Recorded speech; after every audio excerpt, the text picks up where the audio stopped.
The record feature of Soul Vault worked exactly like one would expect from the inspect skill. Although it did not describe the items, it provided the names of the items very easily. The only requirement was that the item should exist somewhere within Ash's memory, even if it appeared for only a brief moment. This also included the countless books he had memorized, the ones he had studied deeply, and even those whose meanings he had yet to fully understand. Another necessary condition was that the item should be stored inside his soul vault, obviously. Until now, the only thing that ever appeared as unknown was Rusty Hourglass Unknown, AX1. Yin and Yang Array Plate Unknown, CX1. But that doesn't make sense. Ash shouted, his eyes wide with disbelief. Anyone in his place would have been shocked, because the thing appearing before him was something he had never expected to see here. The rusty hourglass was the artifact he had stolen from the Dragon Continent. It was not an ordinary relic, it was the Rune of Time. And now, something with a similar description had appeared once more in his records.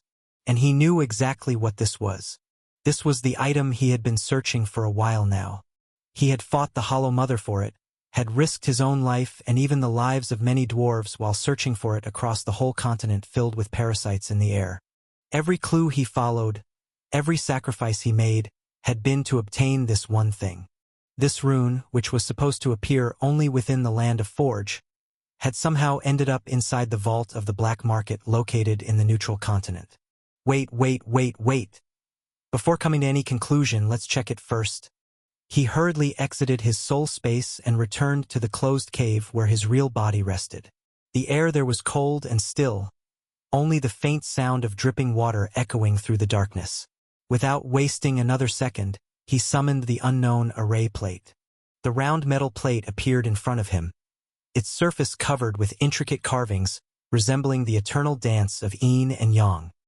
He pricked his finger and let a drop of blood fall onto its center, muttering its true name softly with anticipation. His expression showed both hope and nervousness. He wanted this to be real more than anything else. Rune of Harmony. The moment his words echoed through the cave, a brilliant light burst out of the plate. The yin and yang symbols began to rotate rapidly, faster and faster, until their shapes blurred and the entire array trembled violently. In a blink of an eye, the spinning reached such an extreme speed that the plate itself started to crack apart, its structure dissolving into radiant fragments. The symbols then merged together, transforming into a strange liquid that shimmered with colors beyond description. The unknown substance hovered in the air for a second before it suddenly shot toward him, seeping into his body through his eyes, nose, mouth, and ears. Everything happened so fast that he had no time to react. Ash groaned in pain, his body twisting as his hands clawed at his own face. His nails tore across his skin, leaving bloody marks, only for them to heal the next second as his regeneration activated. The pain, however, did not fade. It felt as if molten metal was being poured directly into his skull, burning through every nerve and vein. It was a pain beyond imagination, yet Ash refused to collapse. After everything he had gone through, his body and mind had grown used to pain. Compared to the torments he had already faced, this was something he could still endure. What would have driven any other person into madness or even death was, for him, barely within the limits of control. And while he struggled to stay conscious, countless changes began to unfold inside his body. His mana pulsed violently, his body flickered with unstable energy, and his entire being began to shift.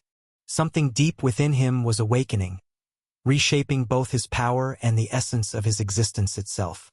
Everything in his body was already in balance. There was stability through every single organ. Even the cells were filled with life and death, with boundless knowledge potential in the brain, concealed beneath muscles, filled with space.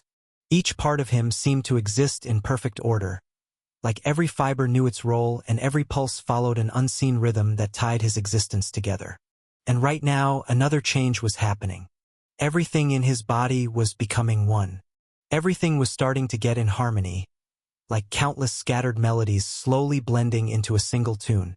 All different aspects of his powers were starting to stir and merge into one, connecting and resonating with each other in ways he could not control. His bones aligned once again.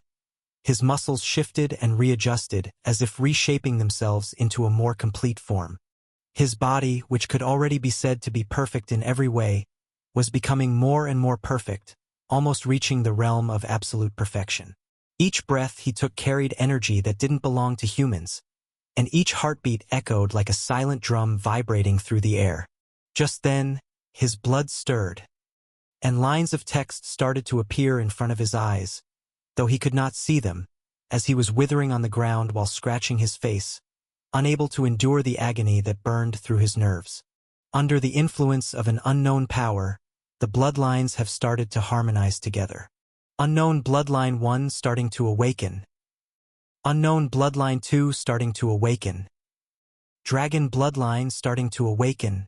Bloodline merging starting. Golden black scales started to appear on Ash's withering form, and an enormous amount of power filled his body. The air around him trembled. His skin glowed faintly, and then the next second, cracks formed all over his body. An inhuman amount of agony pierced through Ash as the moment an error occurred. The pain crossed every limit he had ever known. It was not the pain of flesh tearing or bones breaking.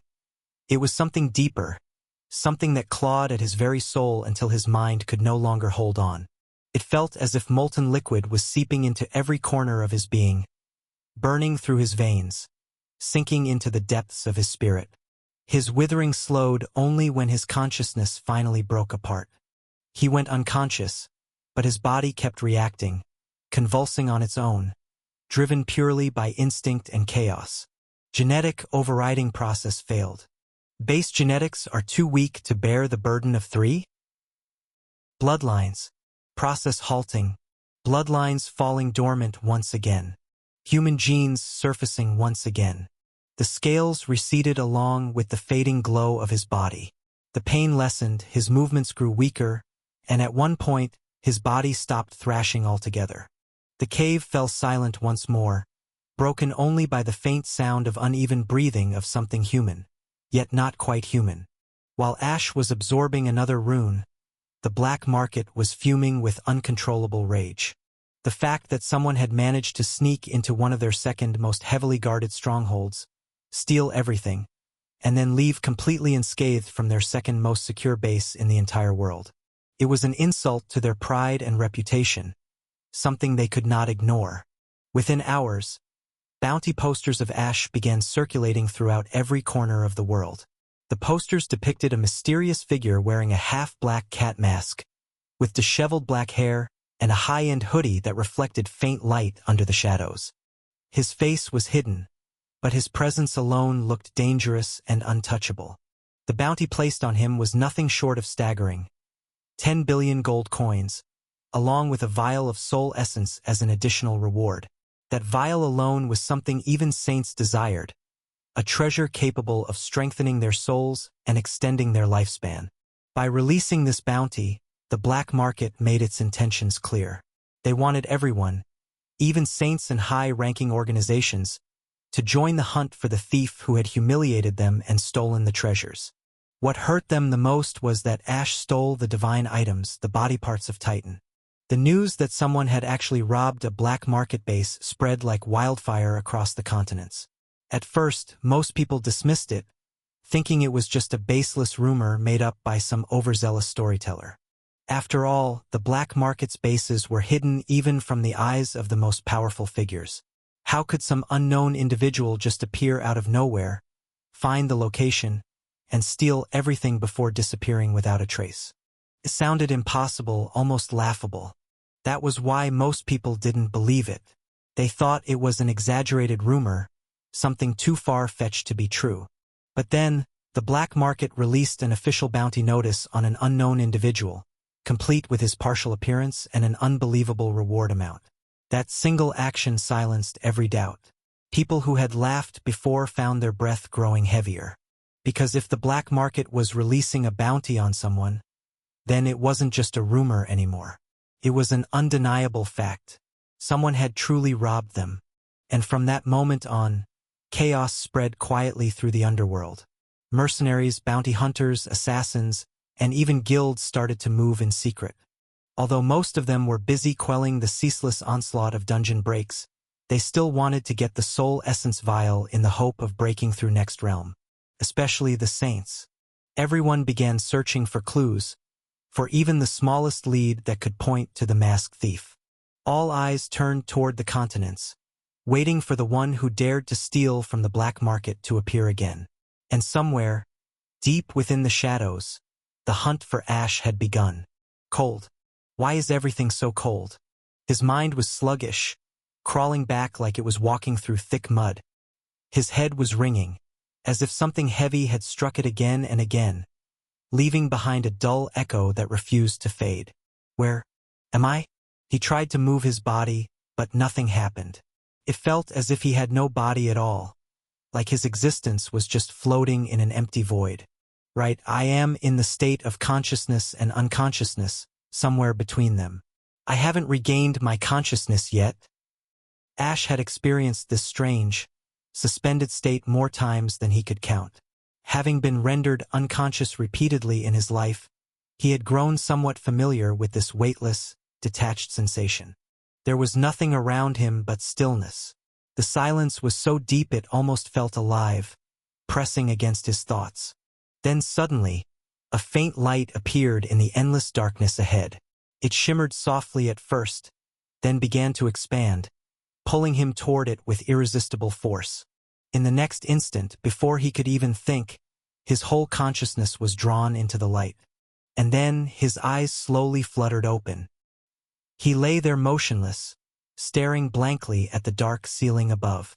The air was cool and strangely calm. Somehow, he felt that the darkness around him had lessened a little, like it had retreated just beyond reach. Yet there was no visible light source nearby. I remember, it was painful. Damn! The memory of that unbearable pain flashed through his mind, but even as he recalled it, he couldn't help but think that it was still an unfair trade. After all, how could one compare the power of runes with the pain they caused? There was no comparison at all. Perhaps the rune was simply testing his resolve, measuring whether his will was strong enough to contain its power. He moved his body slightly, and it felt different, lighter, sharper, more refined. There was an odd, almost divine sense of being perfect. It was hard to describe, but the feeling was intoxicating, as though every cell in his body had reached complete harmony. He exhaled softly, and a thin white mist escaped his lips for the first time before his breathing steadied again. His body felt pure, free from all impurities. His clothes were clean, his skin clear. Only faint traces of dried blood remained from the scratches he had made during the process. Ash clenched his fists slowly, and he could feel it. The power surging within him was far greater than before. It moved naturally through his veins, resonating with every part of him. This did not happen when Ray absorbed this rune. In the novel, Ray had not received any sort of physical enhancement from the Rune of Harmony. That difference left Ash deeply confused. He needed answers, so he opened his status window. The moment he did, countless new message windows appeared before his eyes, overlapping and flooding his vision with information.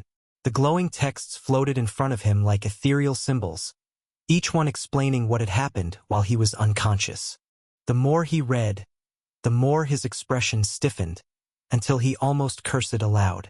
Why does something like this always happen when I am unconscious? Still, even though it frustrated him, those messages revealed something he had long suspected but could never confirm. My genes are too weak to handle the power of the bloodlines, and that was the reason my bloodlines were not awakening. But still, something about it felt off. He remembered the exact moment when his bloodlines had reacted. No, wait. I remember the bloodlines trying to dominate each other, trying to gain dominance over each other. But in the end, they reached some kind of equilibrium, falling dormant once again. But after I absorbed the Rune of Harmony, the bloodlines started to react. They began to merge together instead of fighting, slowly blending into one, and that's when they started to awaken. If not for the Rune of Harmony, they would still be dormant even now. And the reason my bloodline failed to awaken even now was that they tried to override my genes. Since my base is human, The three powerful bloodlines couldn't overwrite them completely without destroying my existence itself. That was the whole thing. Finally, it all made sense, yet the truth left behind a quiet unease inside him. Ash had read about genes in many medical books related to human anatomy. He had also observed in detail how the rune of life healed his body every time he was injured or pushed past his limits. The rune of life increased the formation and division of cells to an extremely high degree, resulting in an unbelievable speed of regeneration. That was why, as long as there was even one drop of blood left, Ash could regenerate with the combined help of both the rune of life and the rune of death. The rune of death denied death itself, allowing resurrection from a single drop of blood, while the rune of life acted as the conduit that restored the body rapidly, repairing what was broken and recreating what was lost. It didn't mean that any random cell in his body could grant him perfect resurrection. After all, even while walking, a human body constantly sheds countless cells. Skin flakes, dead tissue, even strands of hair, all of which were technically a part of him. But if resurrection worked that way, even a single fallen hair could bring him back to life, which was simply absurd. Maybe such a thing could become possible one day, once he fully awakens the true power of the runes and gains full control over it. But right now, something like that was far beyond his reach. Only the true genetic cells within his body held the potential for resurrection, those that carried his original genetic code, the very essence of his being. However, even hair or dead skin cells contain fragments of genetic code, but those are lifeless, devoid of the active biological structure needed to recreate his body. They are, in essence, just traces of what once lived. That was why his blood, which contained those pure vital genetic sequences, served as the perfect conduit for both resurrection and regeneration. However, there was one condition that could never be ignored. If the base structure of his genes collapsed, if the cells themselves broke down beyond repair, then there would be nothing left to regenerate from. No cells would remain to heal, no structure to build upon. That collapse would mean true death, without any chance of resurrection. At least until Ash unlocks the true power of the runes. Even so, Ash could think of many possible ways to avoid such a fate. He could store some blood separately in advance, ensuring that even if his body and cells were destroyed, he could use that preserved blood to resurrect later. But even this plan carried its own risk. This was a fantasy world, where logic and science often bowed to the laws of magic. What if the collapse of his body was absolute, powerful enough to affect everything connected to it, even the stored blood? What if the changes that happened in one body spread through his existence, completely rewriting every part of him that ever existed? In a world filled with mysterious laws, mana, and powers beyond human understanding, nothing could be taken for granted. Sigh, what a headache. He let out a long breath, rubbing the side of his head as his thoughts swirled. But even through that tiredness, a certain realization settled clearly in his mind. This body was a normal human even before my transmigration, he murmured quietly, his eyes half open as memories surfaced. I gained the dragon bloodline when I was in the dragon continent, and that was when I discovered the presence of two other dormant bloodlines hidden within me. But the question of how they appeared in his body still lingered like an unanswered riddle. Ash had his suspicions, faint ideas that brushed against his mind. But at the end of the day, suspicion was still only suspicion. Without solid proof, it could never become truth. Even so, one thing was clear beyond doubt. The biological parents of this body had been human. If they weren't, then the basic genetic structure of this body would have belonged to another race entirely, not to humans. Realizing this, Ash felt a strange sense of lightness spread through his chest, as if some invisible burden he hadn't even noticed was finally gone. His shoulders relaxed, and for the first time in a while his thoughts felt calm. He let out a soft sigh and shifted his focus once again, eyes narrowing as he brought up the glowing screen in front of him, his status window. The first thing that caught his eye was the sudden increase in his stats, something that instantly brought a faint smile to his face. His stats had been stagnant for so long, increasing at a snail's pace no matter how much effort he put into training. So seeing them rise this much all at once felt deeply satisfying, like the sky finally opening after a long drought. But even as he stared at the glowing numbers, a quiet question lingered in his mind. Why had they increased so suddenly? The reason, though, was simple. When the dormant power of his bloodlines briefly surfaced during the absorption, it had flooded his body with an overwhelming surge of energy. Even though that burst lasted only for a moment, it was powerful enough to push his stats to a completely new level. It clearly showed just how absolute the might of his bloodlines was, the kind of strength that even a fleeting awakening could unleash. However, since Ash didn't know the reason behind it, he assumed that the Rune of Harmony was somehow responsible for the sudden improvement. Aside from that, there was another change in his status window. The completion rate and rank of his primordial core had become available for him to see. I need to keep absorbing runes if I want my core to become complete. I can't wait to see what happens when the percentage finally reaches 100. He scrolled through the status window again, scanning every detail, but no other major changes appeared. His gaze then fell upon the new rune's description. Rune of Harmony. Description. All within you aligns. All beyond you adapts. It was another cryptic message, much like the one that came with the Rune of Death. All within you aligns. All beyond you adapts. The description spoke of the Rune of Harmony's passive effect. Everything within his body, mana, blood, and energy, would now exist in perfect harmony, merging and flowing together instead of opposing each other. The opposites within him would no longer remain opposite but instead blend naturally, amplifying his strength in the process. That wasn't all. The rune also enhanced the body's adaptability, almost as if it sought to synchronize him with the rhythm of the world itself. And even then, the rune's effects didn't stop there. Let's try this. Ash raised his right hand slowly, gathering his mana as faint arcs of lightning began to dance around his palm. The light flickered sharply, bright blue sparks hissing in the air. Focusing deeper, he started to merge the lightning with the mana of death. In a single instant, the color of the lightning darkened, turning pitch black. The air grew heavy and trembled around him. The deep rumble of thunder echoed through the cave, causing the stone walls to quiver. The destructive power radiating from his hand multiplied, and for a moment, he could feel its weight pressing against his skin. Yes! A grin spread across his face. Under the influence of the Rune of Harmony, he could now fuse two entirely different elements without resistance.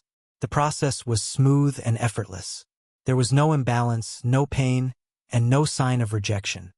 His body accepted both energies as if they had always belonged together. Feeling a surge of excitement, Ash decided to take it further. He began to weave space mana into the mix. The thunder deepened, rolling through the cave like a storm trapped within its walls. The black lightning grew in size, shifting to a blackish-violet hue that pulsed with an otherworldly glow. The power within it was so dense that the air distorted, sending faint ripples of pressure through the cave floor. Tiny cracks spread beneath him as the energy continued to build. Let's add one more. Taking a steady breath, Ash added the mana of life into the fusion.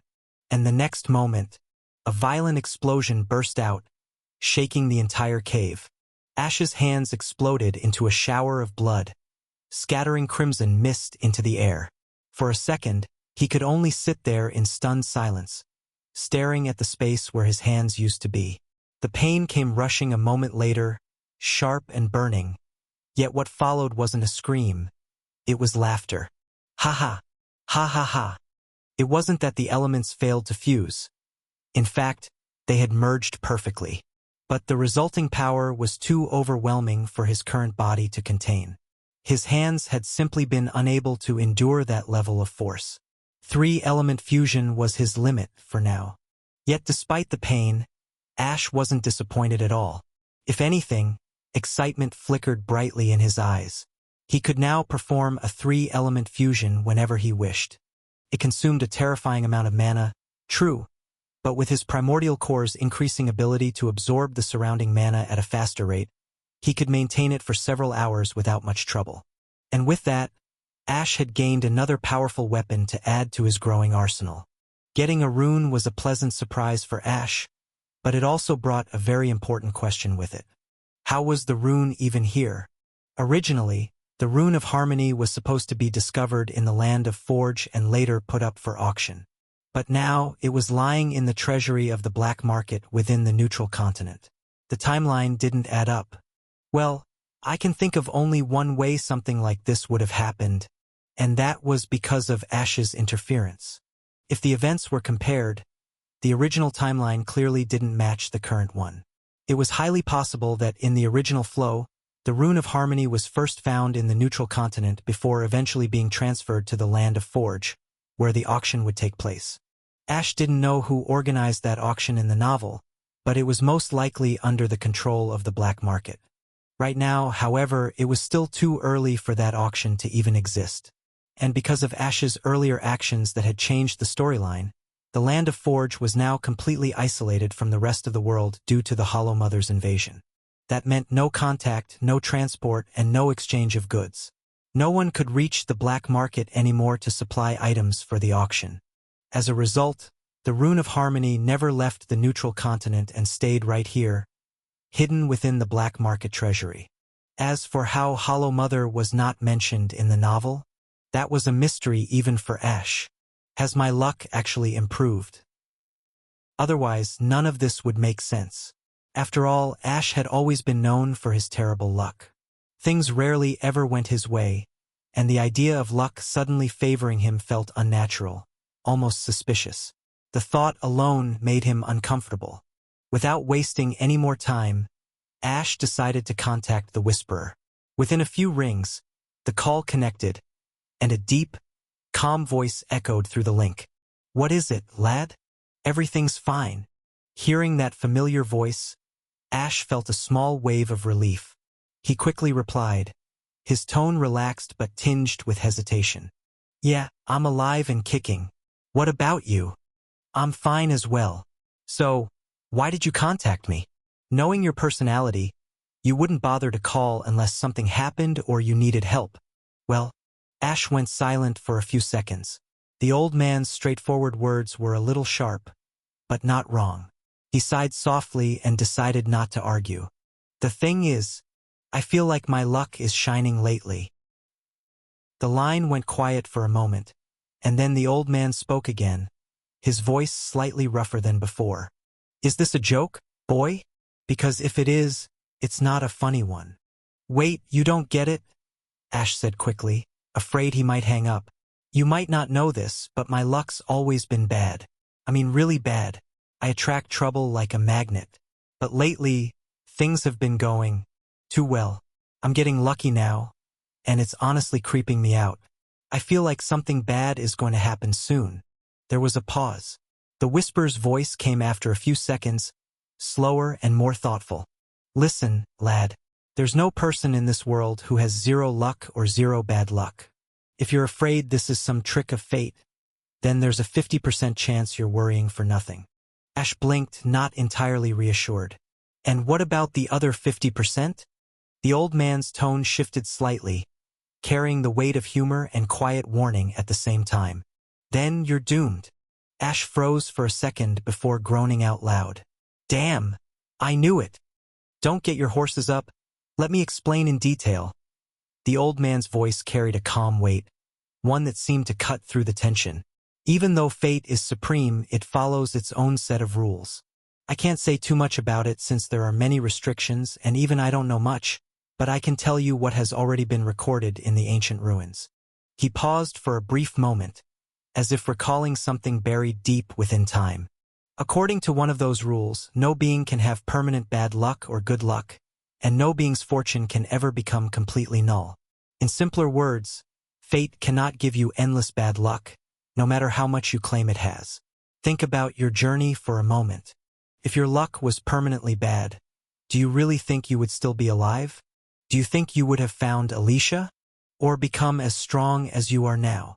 Ash stayed silent, quietly listening as the Whisperer continued.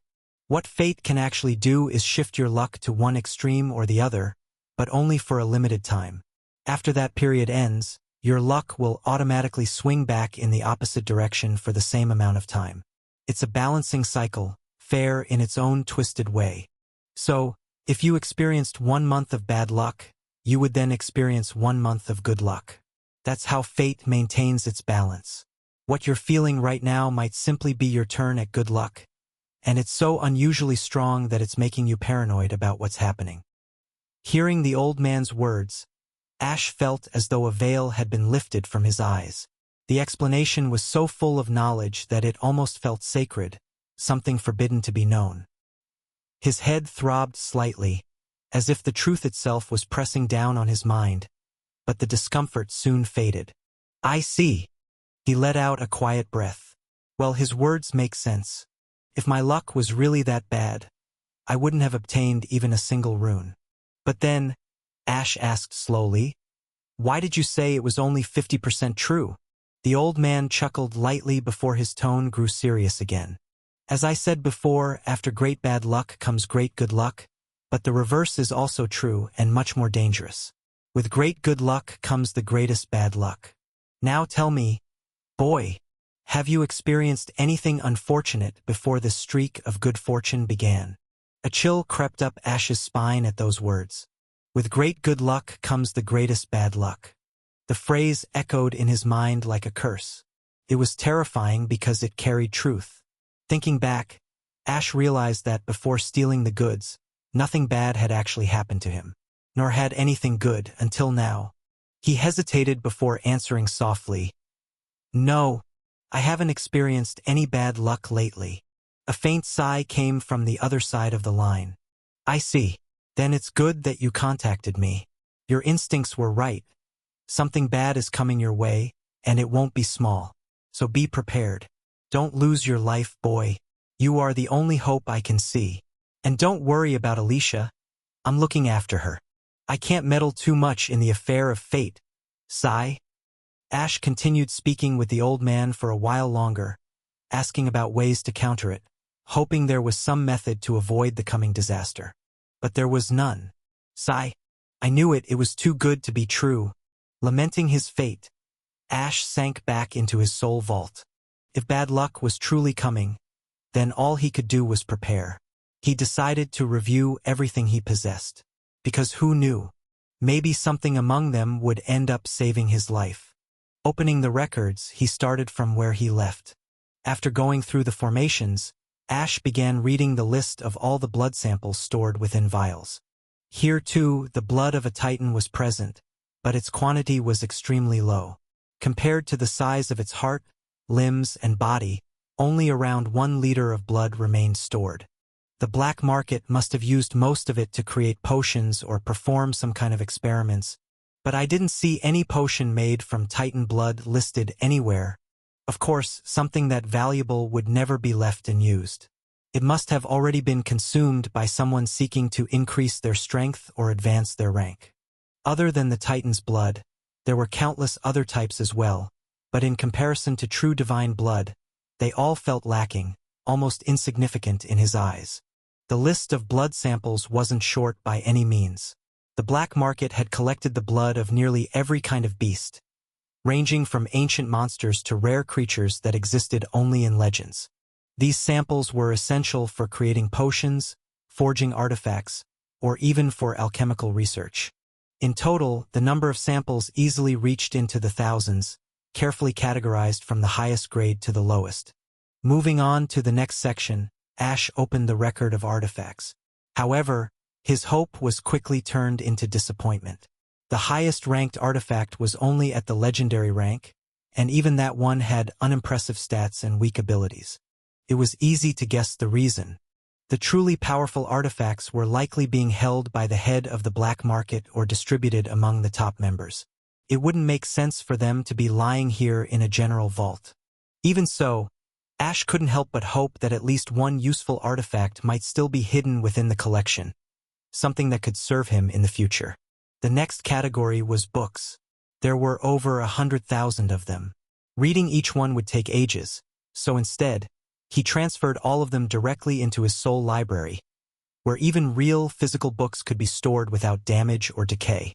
After that, his attention shifted to the section listing all living beings inside his soul vault. There were roughly 100 in total. Among them, 10 were demons, while the rest consisted of rare beasts and powerful monsters. each possessing unique traits. The loot he had obtained from the black market was beyond satisfying. Every record he opened revealed something new, something valuable. It was a true treasure trove that exceeded his expectations in every way. After resting for a while and taking a deep breath, Ash finally closed the records and left the cave. His next goal was already clear in his mind. He had come here for one reason, and that reason still remained: to search for the rune. A week passed after Ash absorbed the Rune of Harmony. Hidden from the eyes of the black market, Ash moved through the forest like a shadow. He traveled a long distance during that week, cutting through dense undergrowth and uneven terrain without allowing a single creature to sense his presence. Occasionally, he bumped into the black market hunters. They were scattered across the entire continent, moving like beasts with no rest. Their eyes were wild, their movements frantic, as if someone had unleashed them with a single order: find Ash. He also encountered several rogue criminals. One group even staged a scene where a terrified girl was being surrounded by 3 men, pretending she needed help. They were waiting for someone to step in so they could use it as bait and rob them. Ash saw through the act instantly. With a single swing of his sword, coated with the fused power of space, lightning, and death, the criminals died without understanding what had killed them. Their bodies dropped silently. The girl, who had been acting scared moments ago, froze in place, realizing the danger she had almost dragged herself into. Monsters also appeared often along the way. There were many species roaming the forest, and the deeper he went, the stronger they became. Ash did not engage them. Fighting would attract attention, and right now, black market pursuers were everywhere, sniffing the air like madhounds. So he slipped past the monsters without a sound. Thanks to the harmony of the 3 elements, Ash could easily kill a Grandmaster-level enemy with a single strike. However, if many of them attacked at once, he knew that prolonged combat might become dangerous. He still did not know how he would fare against a legendary rank opponent. Yet he believed that even if he could not kill one outright, he could at least deal damage and escape. And with a decisive strike, he might even be able to end a legendary rank life. Being able to escape from, or possibly kill, someone of legendary rank was an outrageous thing on its own. After days of traveling and experimenting with his new powers, Ash finally arrived at the edge of a boundless valley. A massive darkness stretched out before him, swallowing the world into silence. Well, seeing is believing, although I knew it was big. But even I did not expect it to be this big. There was nothing ahead of him except a vast pit with no visible bottom. The drop was endless, like staring into the throat of a world that never stopped falling. Even the novel didn't mention how this valley was formed. He forced himself out of his thoughts and teleported. One long jump, then another, covering enormous distances in seconds. After several more teleports in quick succession, he reached the other side of the bottomless valley. Without any delay, he disappeared into the forest again. His destination was getting closer. Meanwhile, at the base of the Black Serpents, a notorious criminal organization, a flower vase shattered against the wall, pieces scattering across the marble floor. Damn those thugs! How dare they do this to us? Mox's rage boiled over. His body trembled with anger. After the sudden interruption at the auction by the unknown thief, the black market became furious. They did not treat even their VIP guests with basic respect. The Black Serpents were met with cold stares, questions, and attempts to corner them. If not for their influence in the neutral continent, they might have been detained permanently. They were only released because the black market did not want new enemies while they were hunting the thief. I don't know why Father is so calm. It was a direct attempt to make us lose face in front of everyone. A knock echoed across the room. Knock! Max walked to the door, his steps heavy and uneven. His face was flushed from anger. Even though he was furious at his father's lack of reaction, he still respected him enough to believe there had to be a reason for his silence. He opened the door, holding back his emotions. A maid stood there, shoulders trembling, head lowered. She struggled to speak, her voice shaking. Why, young M. Master? Lord Black has summoned you to the dining hall. Her reaction made it obvious she had overheard his earlier yelling. She knew his reputation. Max was well known for his lust and dominant nature, and the possibility of being summoned to his room terrified her. I received your message, you may leave now. Max frowned and moved to shut the door. The maid bowed quickly and turned around. Relief flooded her face the moment her back was to him, and she picked up her pace, eager to get far away. Just then, and also, come to my room at night. Thud. The door closed behind her. Her body froze mid-step. The light in her eyes vanished, replaced by dread. Her expression collapsed, as if all the strength drained out of her spirit at once. Getting ready for dinner, Max walked toward the dining hall, hoping that this time he could finally talk to his father at length. He wanted answers. He wanted to know why his father had stayed silent after everything that happened at the auction. Yet the moment he entered the hall, he paused. Two more people were already seated at the table. Emily and her father. Her black hair, with streaks of faint orange catching the dim light from the chandelier, made her stand out in the serious atmosphere of the room. Max raised his eyebrows in surprise. He had not expected guests. Max greeted them politely and then sat down. The large dining table was arranged so that the leaders of both organizations faced each other, while their children sat opposite one another. The setting felt formal, almost cold, and nobody spoke. Only the soft sound of utensils touching plates echoed throughout the quiet hall. Halfway through the meal, Max could no longer hold back his frustration. He finally voiced the question that had been burning in his mind. Father, uncle, are you not angry at the behavior of the black market towards us? The movement around the table stopped. Even Emily froze, surprised that Max spoke so suddenly, and did not wait until the meal was finished. Black and Crimson slowly looked at each other. Those names were code names, not their real ones. Over the years, people started using these titles more than their actual names, until their original identities faded into the background. They resumed eating, and after a brief moment, Black finally responded. Indeed, I am not happy with how they treated us. Max raised his head, confusion and disbelief in his eyes. His father's calmness felt impossible to understand. This time, Crimson spoke. But liking or not liking does not matter. The black market has many fighters at mythical rank. There are even rumors of a rising saint among them. With that kind of strength on their side, we can do nothing but comply. Max clenched his jaw. But we are the strongest organization on the entire neutral continent. Shouldn't we deserve at least a bit of respect? His voice rose against his will.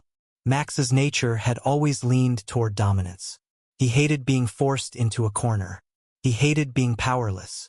To him, being treated this way was humiliation. Both leaders understood his personality, so they did not take his tone as disrespectful. Black placed his spoon down and asked slowly, Max, do you remember what I told you when you were little? Something I said you should always keep in your heart. Max inhaled, steadying himself. He repeated the words without hesitation.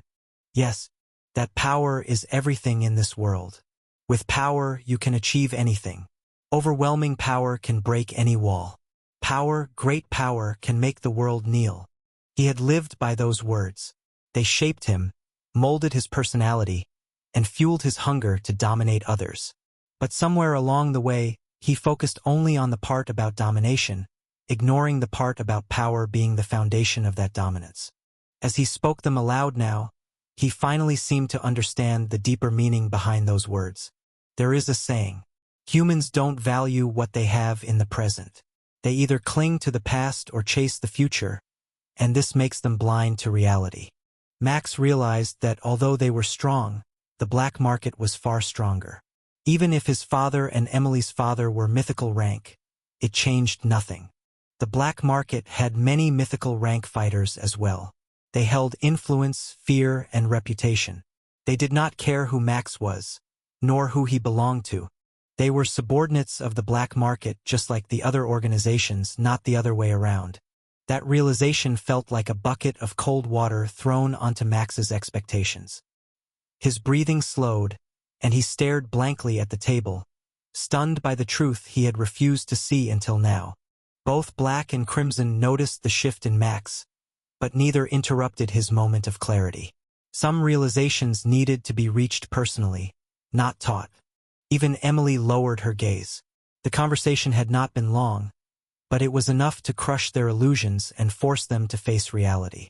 Her hands, beneath the table, were clenched, with flames of hunger burning brighter in her eyes. I also need power. The atmosphere was filled with tension. Max and Emily sat in silence, both deep in realization. Their thoughts churned with frustration and helplessness.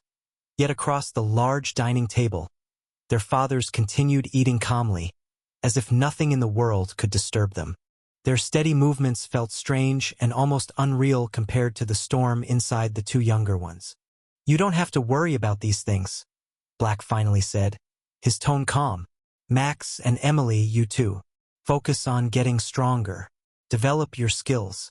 When the right time arrives, you will shine." Max lifted his head, confusion filling his eyes. He still could not understand how his father could be this calm after everything that happened. He opened his mouth to speak, but Emily leaned forward slightly and spoke first. "Uncle, I don't understand," she said, her voice trembling with frustration. "How can you and father remain so calm? Do you not feel anger? Do you not feel anything at all?"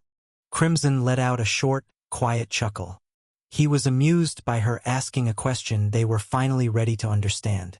"It's not that we don't feel anything," Crimson answered. "We are simply waiting for the right moment." Max frowned. "What does that mean?" Black and Crimson exchanged a look, as if silently deciding how much to reveal. After a moment, both of them nodded.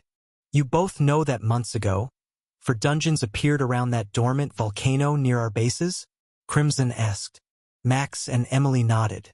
The news was not a secret, for concentrated points of mana had appeared on the detection devices, each representing a legendary rank S dungeon.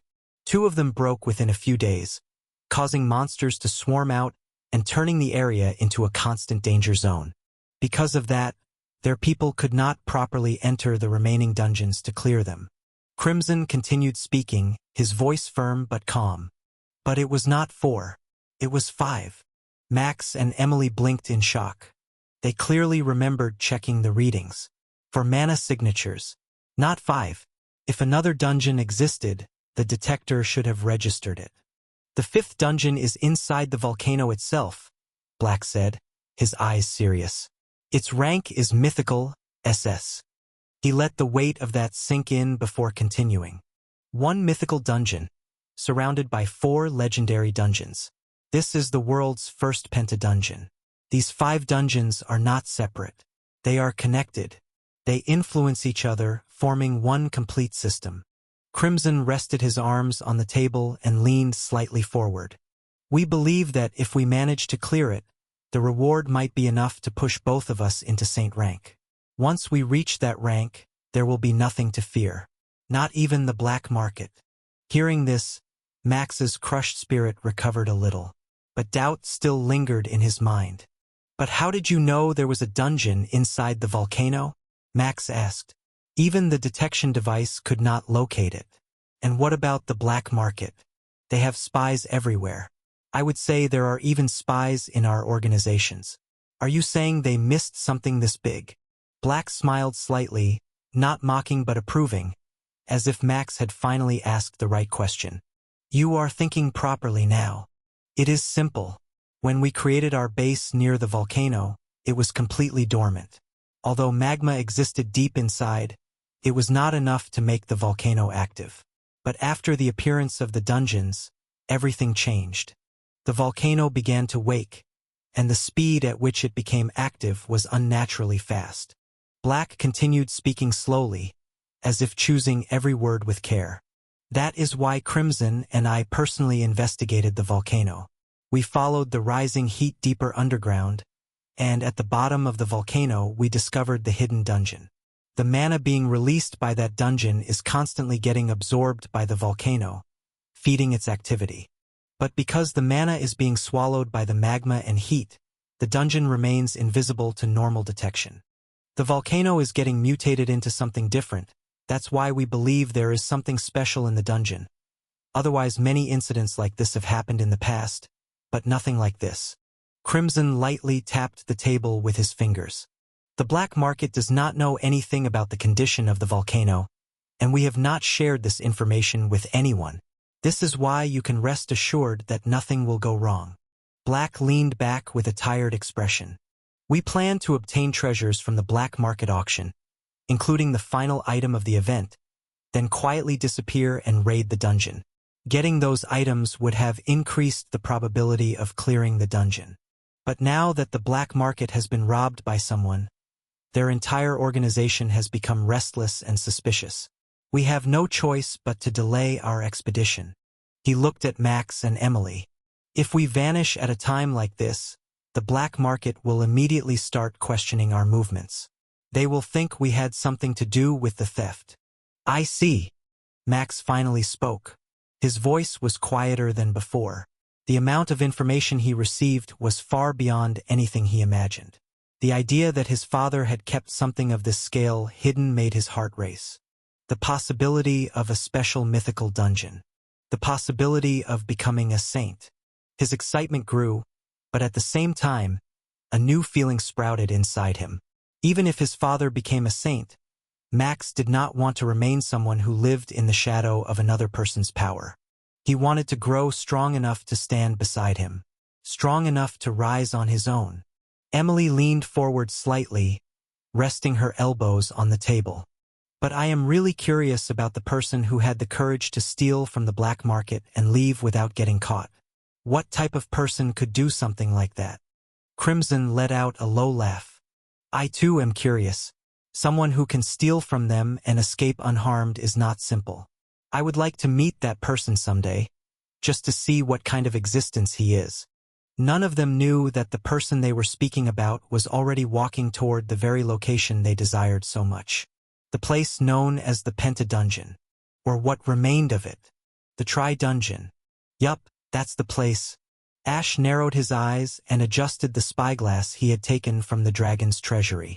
Through the lens, the distant volcano rose like a sleeping giant, its peak hidden under drifting clouds and its base wrapped in layers of dense fog. The Penta Dungeon, he whispered. He already knew what existed inside.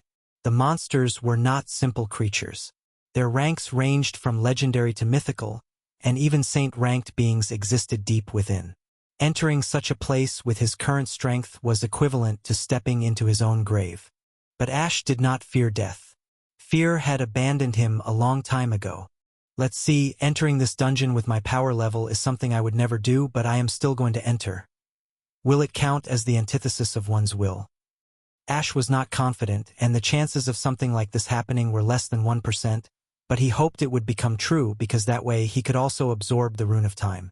And he will get another boost in his power. Speaking of power, the increase in his stats was massive. The mythical and saint rank mana cores he absorbed filled his body with dense mana, stretching every nerve and muscle.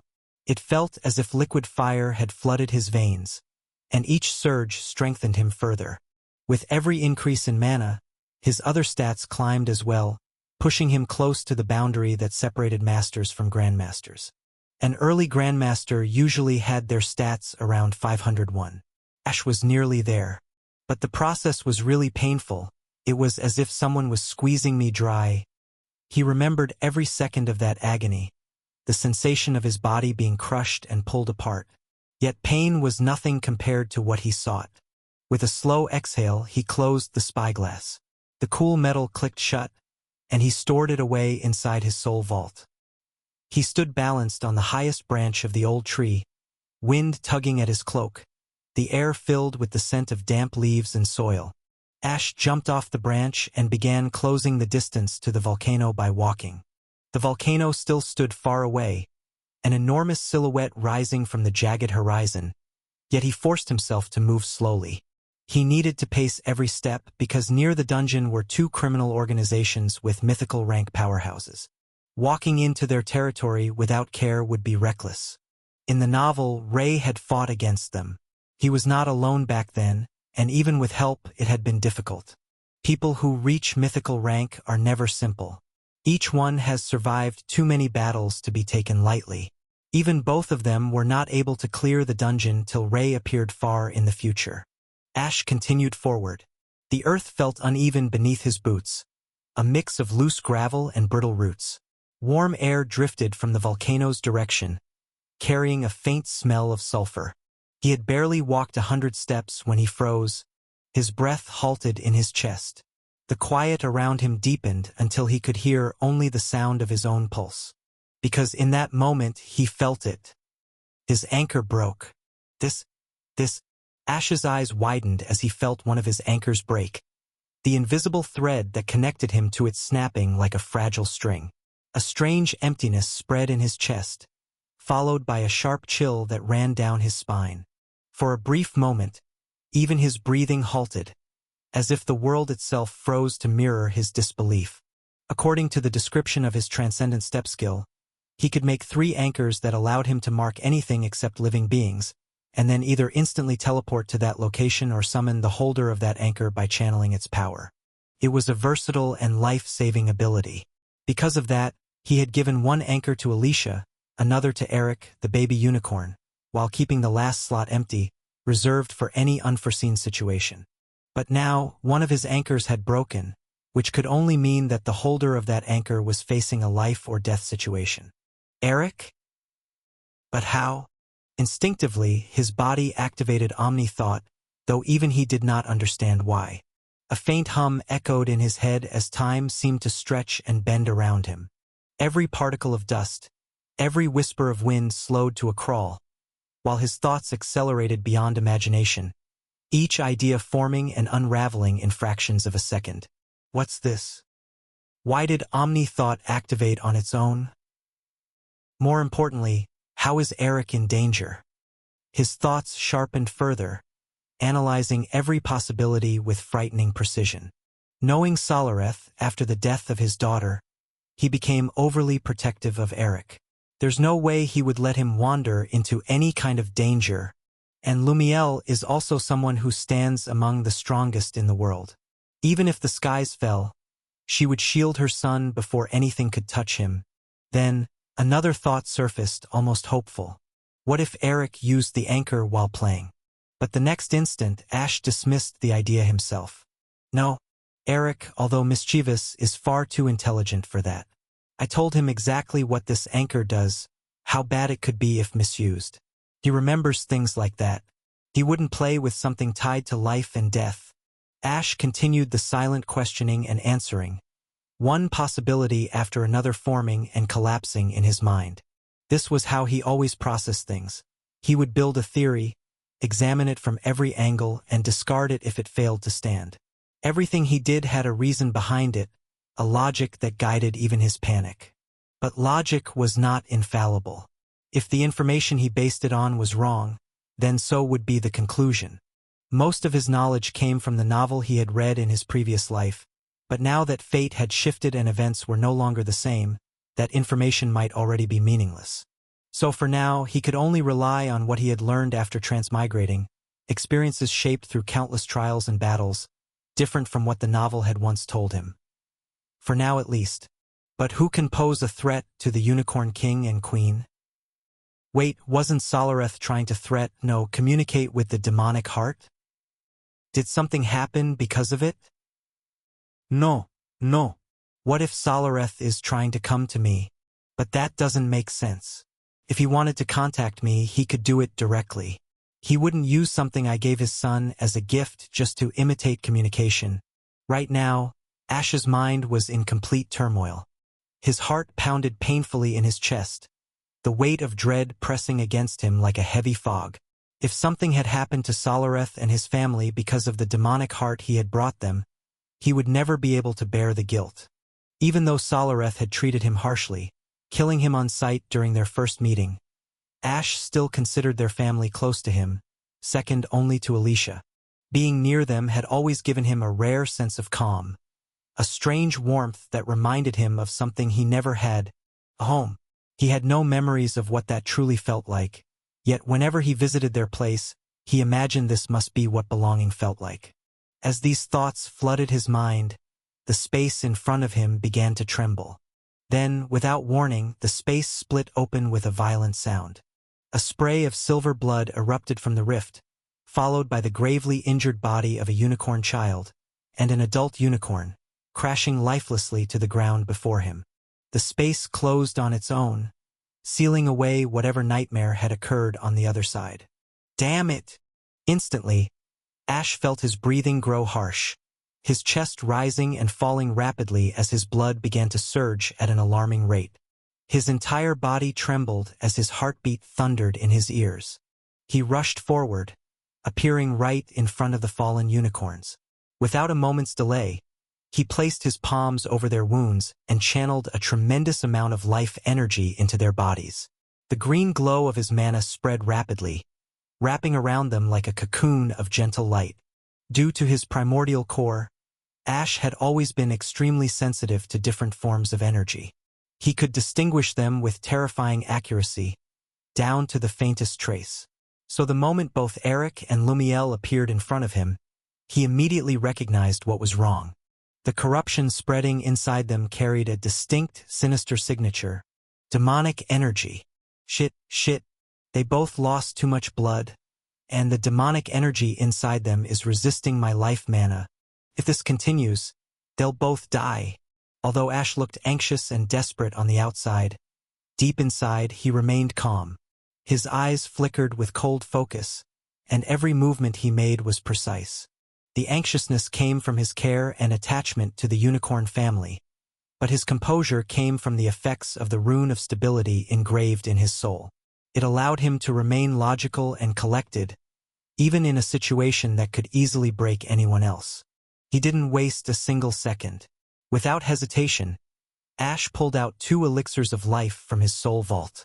He had a total of 5, so he didn't even think twice before using them. Carefully, he fed the glowing elixirs to both Eric and Lumiel, who were still in their unicorn forms.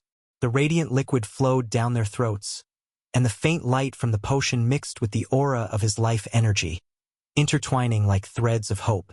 Ash exhaled deeply, trying to calm his trembling heart. The air around him was heavy with the metallic scent of blood.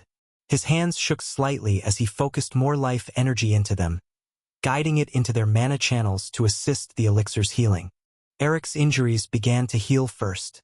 The demonic energy inside him was much weaker compared to Lumiel's, so his body responded quickly to the combined healing.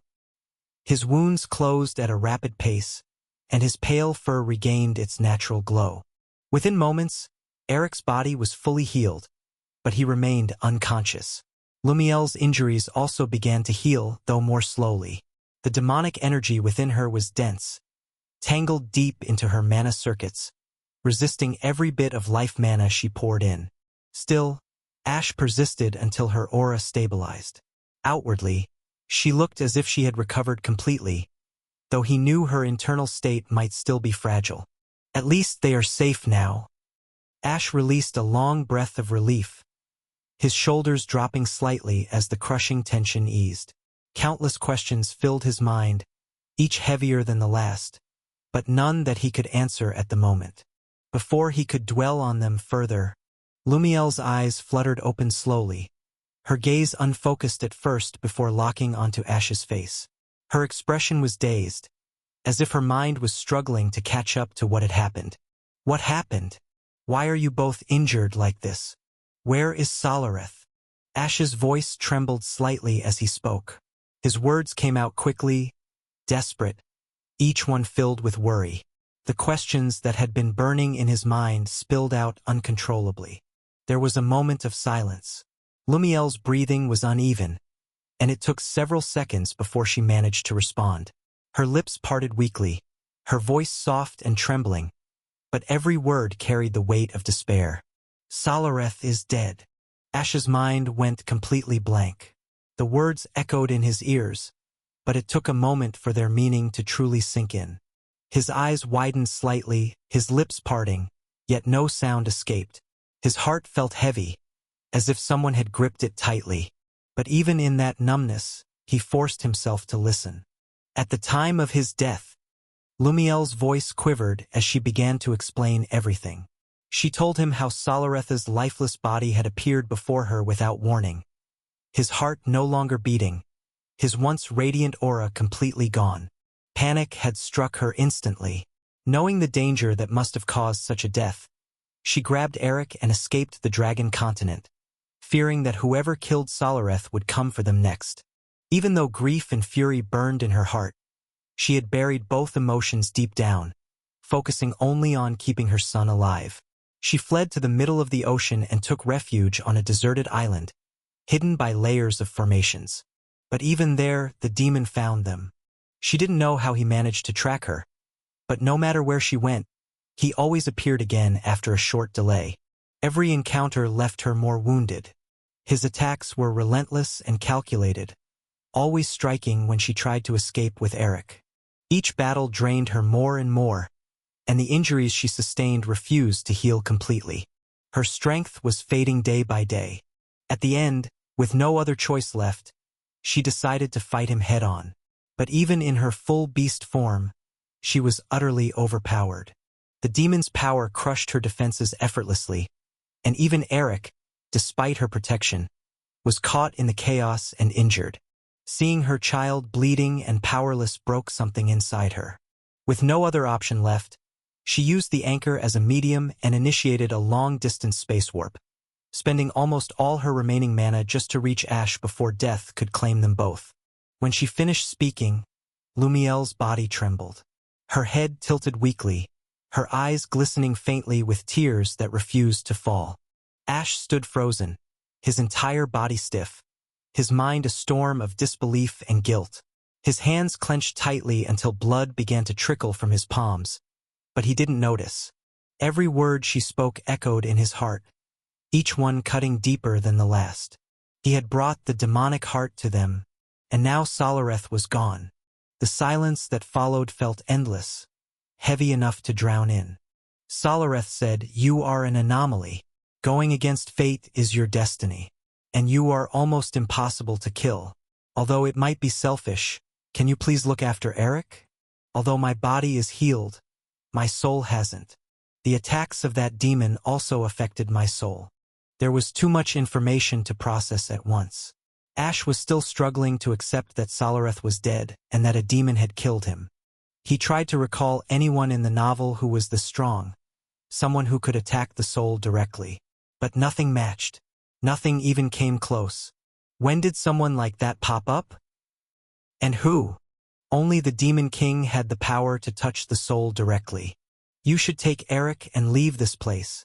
That demon will be arriving here at any given time.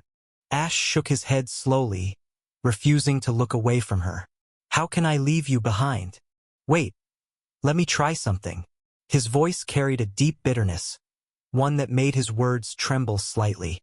Even as he said those words, Ash knew he would fail. But he still had to try. Doing nothing felt even worse. He first sent Eric into his soul vault. The moment her child vanished, Lumiel's eyes widened in panic. Don't worry. I sent him to a safe place where other than me no one could enter. Lumiel relaxed a little at that, but the calm didn't last long. When Ash tried to pull her into his soul vault as well, he failed. He tried again and again, pouring more mana, forcing his will into the soul vault, but no matter how much he tried, he could not store someone of her level. It wasn't because she was stronger than him. After all, he had previously stored powerful demons and beasts he had stolen from the black market, most of whom were higher in rank than him. With his current power, he was confident he could store any living being up to the legendary rank. But from mythical rank onward, it was different. At that level, beings began to shape their own domains according to their will and personality, capable of imprinting that will upon the world itself. Their existence became deeply tied to the world's laws and flow of mana. If someone like that entered his soul, it would cause his entire soul realm to collapse. Tears threatened to spill from Ash's eyes as his hands trembled uncontrollably. His breath came out unevenly, and he clenched his fists so tightly that his knuckles turned white. He couldn't save her, not with his current strength. Still, he refused to stop. He refused to accept it. Can you please turn back into your human form? Ash asked in a quiet voice, his tone shaking as he desperately tried to think of another way. But Lumiel only smiled softly. Perhaps she had already understood what was happening, or maybe she had simply accepted her fate. "I can't seem to muster any strength in my body," she whispered, her voice gentle and tired. "Nor can I move. You should just leave me here. Take Eric and make sure he grows up well. He will cry a lot. I hope you can be there for him when he does." Ash's voice cracked. No. "No, don't talk like that. Nothing is going to happen to you. I'll heal your soul. The eternal flames of the phoenixes can heal even soul damage. I'll take you there." Ash cut her words off with a shaky voice, his tone desperate. He activated Transcendent Step to take her with him. But nothing happened. The skill didn't activate. His mana remained frozen, completely unresponsive, as if the world itself refused to move. And in that moment, a voice echoed through the air. "How touching! How touching!" An eerie silence descended in the surroundings, as if the entire forest held its breath at the sound of that voice. The tears in Ash's eyes vanished instantly, drying as though they had never existed, and his breathing grew steady. His mind fell into a state of extreme calmness, a cold and overwhelming stillness that felt almost foreign. It was an instinctual reaction from his body, something that slipped entirely out of Ash's control, as his instincts recognized the danger that voice carried. Every part of him understood that the owner of that voice was not someone he could face carelessly. Right now, Ash felt with absolute certainty that he could actually die here. "I did not know there was someone with such a deep connection to the unicorns, and a human at that." Even after realizing he might die, Ash couldn't care less. Fear had no place inside him. What he felt instead was pure rage. He wanted to see the person who had killed Solareth. He wanted to etch the face of the one responsible into his mind so deeply that it would never fade. He turned around. But Ash's eyes constricted. Even the source of the voice widened his eyes when he finally saw Ash's appearance. "You!" Orion was genuinely taken aback. Never in his wildest thoughts did he expect that he would encounter the anomaly named Ash Burn in this place. Ash was just as shocked. He had not imagined that the person who killed Solareth would turn out to be Orion, the Demon King's son. Ash's face darkened as the reality settled into him. In the novel, Orion was extremely powerful. The only major difference between him and the Demon King was that the Demon King had absorbed a rune, while Orion had not. There were also some mysterious powers he possessed, the source of which was never revealed in the novel, yet their existence made him even more terrifying. Facing him right now would be no different from willingly jumping off a cliff. Suddenly, Orion smiled, his expression turning curious and almost amused. Within a blink, he appeared directly in front of Ash, closing the distance without any sound. "Interesting. I am genuinely curious about what is so special about the so-called anomaly who has interfered with my plans more than once." Ash tried to run away, his mind screaming at his body to move, yet his legs would not respond at all. His entire body felt locked in place, as though invisible chains had wrapped around him. Domain! Ash realized it in horror. He knew he would be powerless against anyone who possessed a domain, but until now, he had never actually encountered an enemy who used one. Even if he had been fortunate enough to stay out of their range. Right now, however, he was directly inside one, and he had not even sensed when it deployed. Suddenly, Orion placed his hand on Ash's shoulder with a calm, almost casual gesture. In an instant, Ash felt demonic energy rushing into his body like a violent torrent. No. This is more pure than demonic energy. Ash had incredibly keen sensitivity toward different energies due to his primordial core.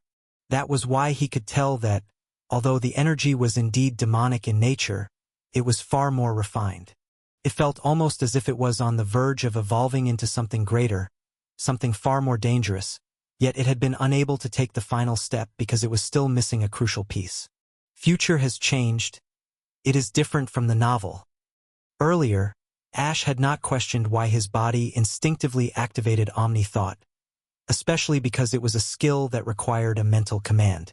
From the way things were unfolding now, it was clear that his body had sensed the overwhelming danger and triggered the skill on its own. Due to that, Ash's thinking process was extremely fast. There was no mention of such pure demonic energy. Future has changed, which was a given. But how? I never did anything that directly affected the demons so much. How could there be butterfly effects?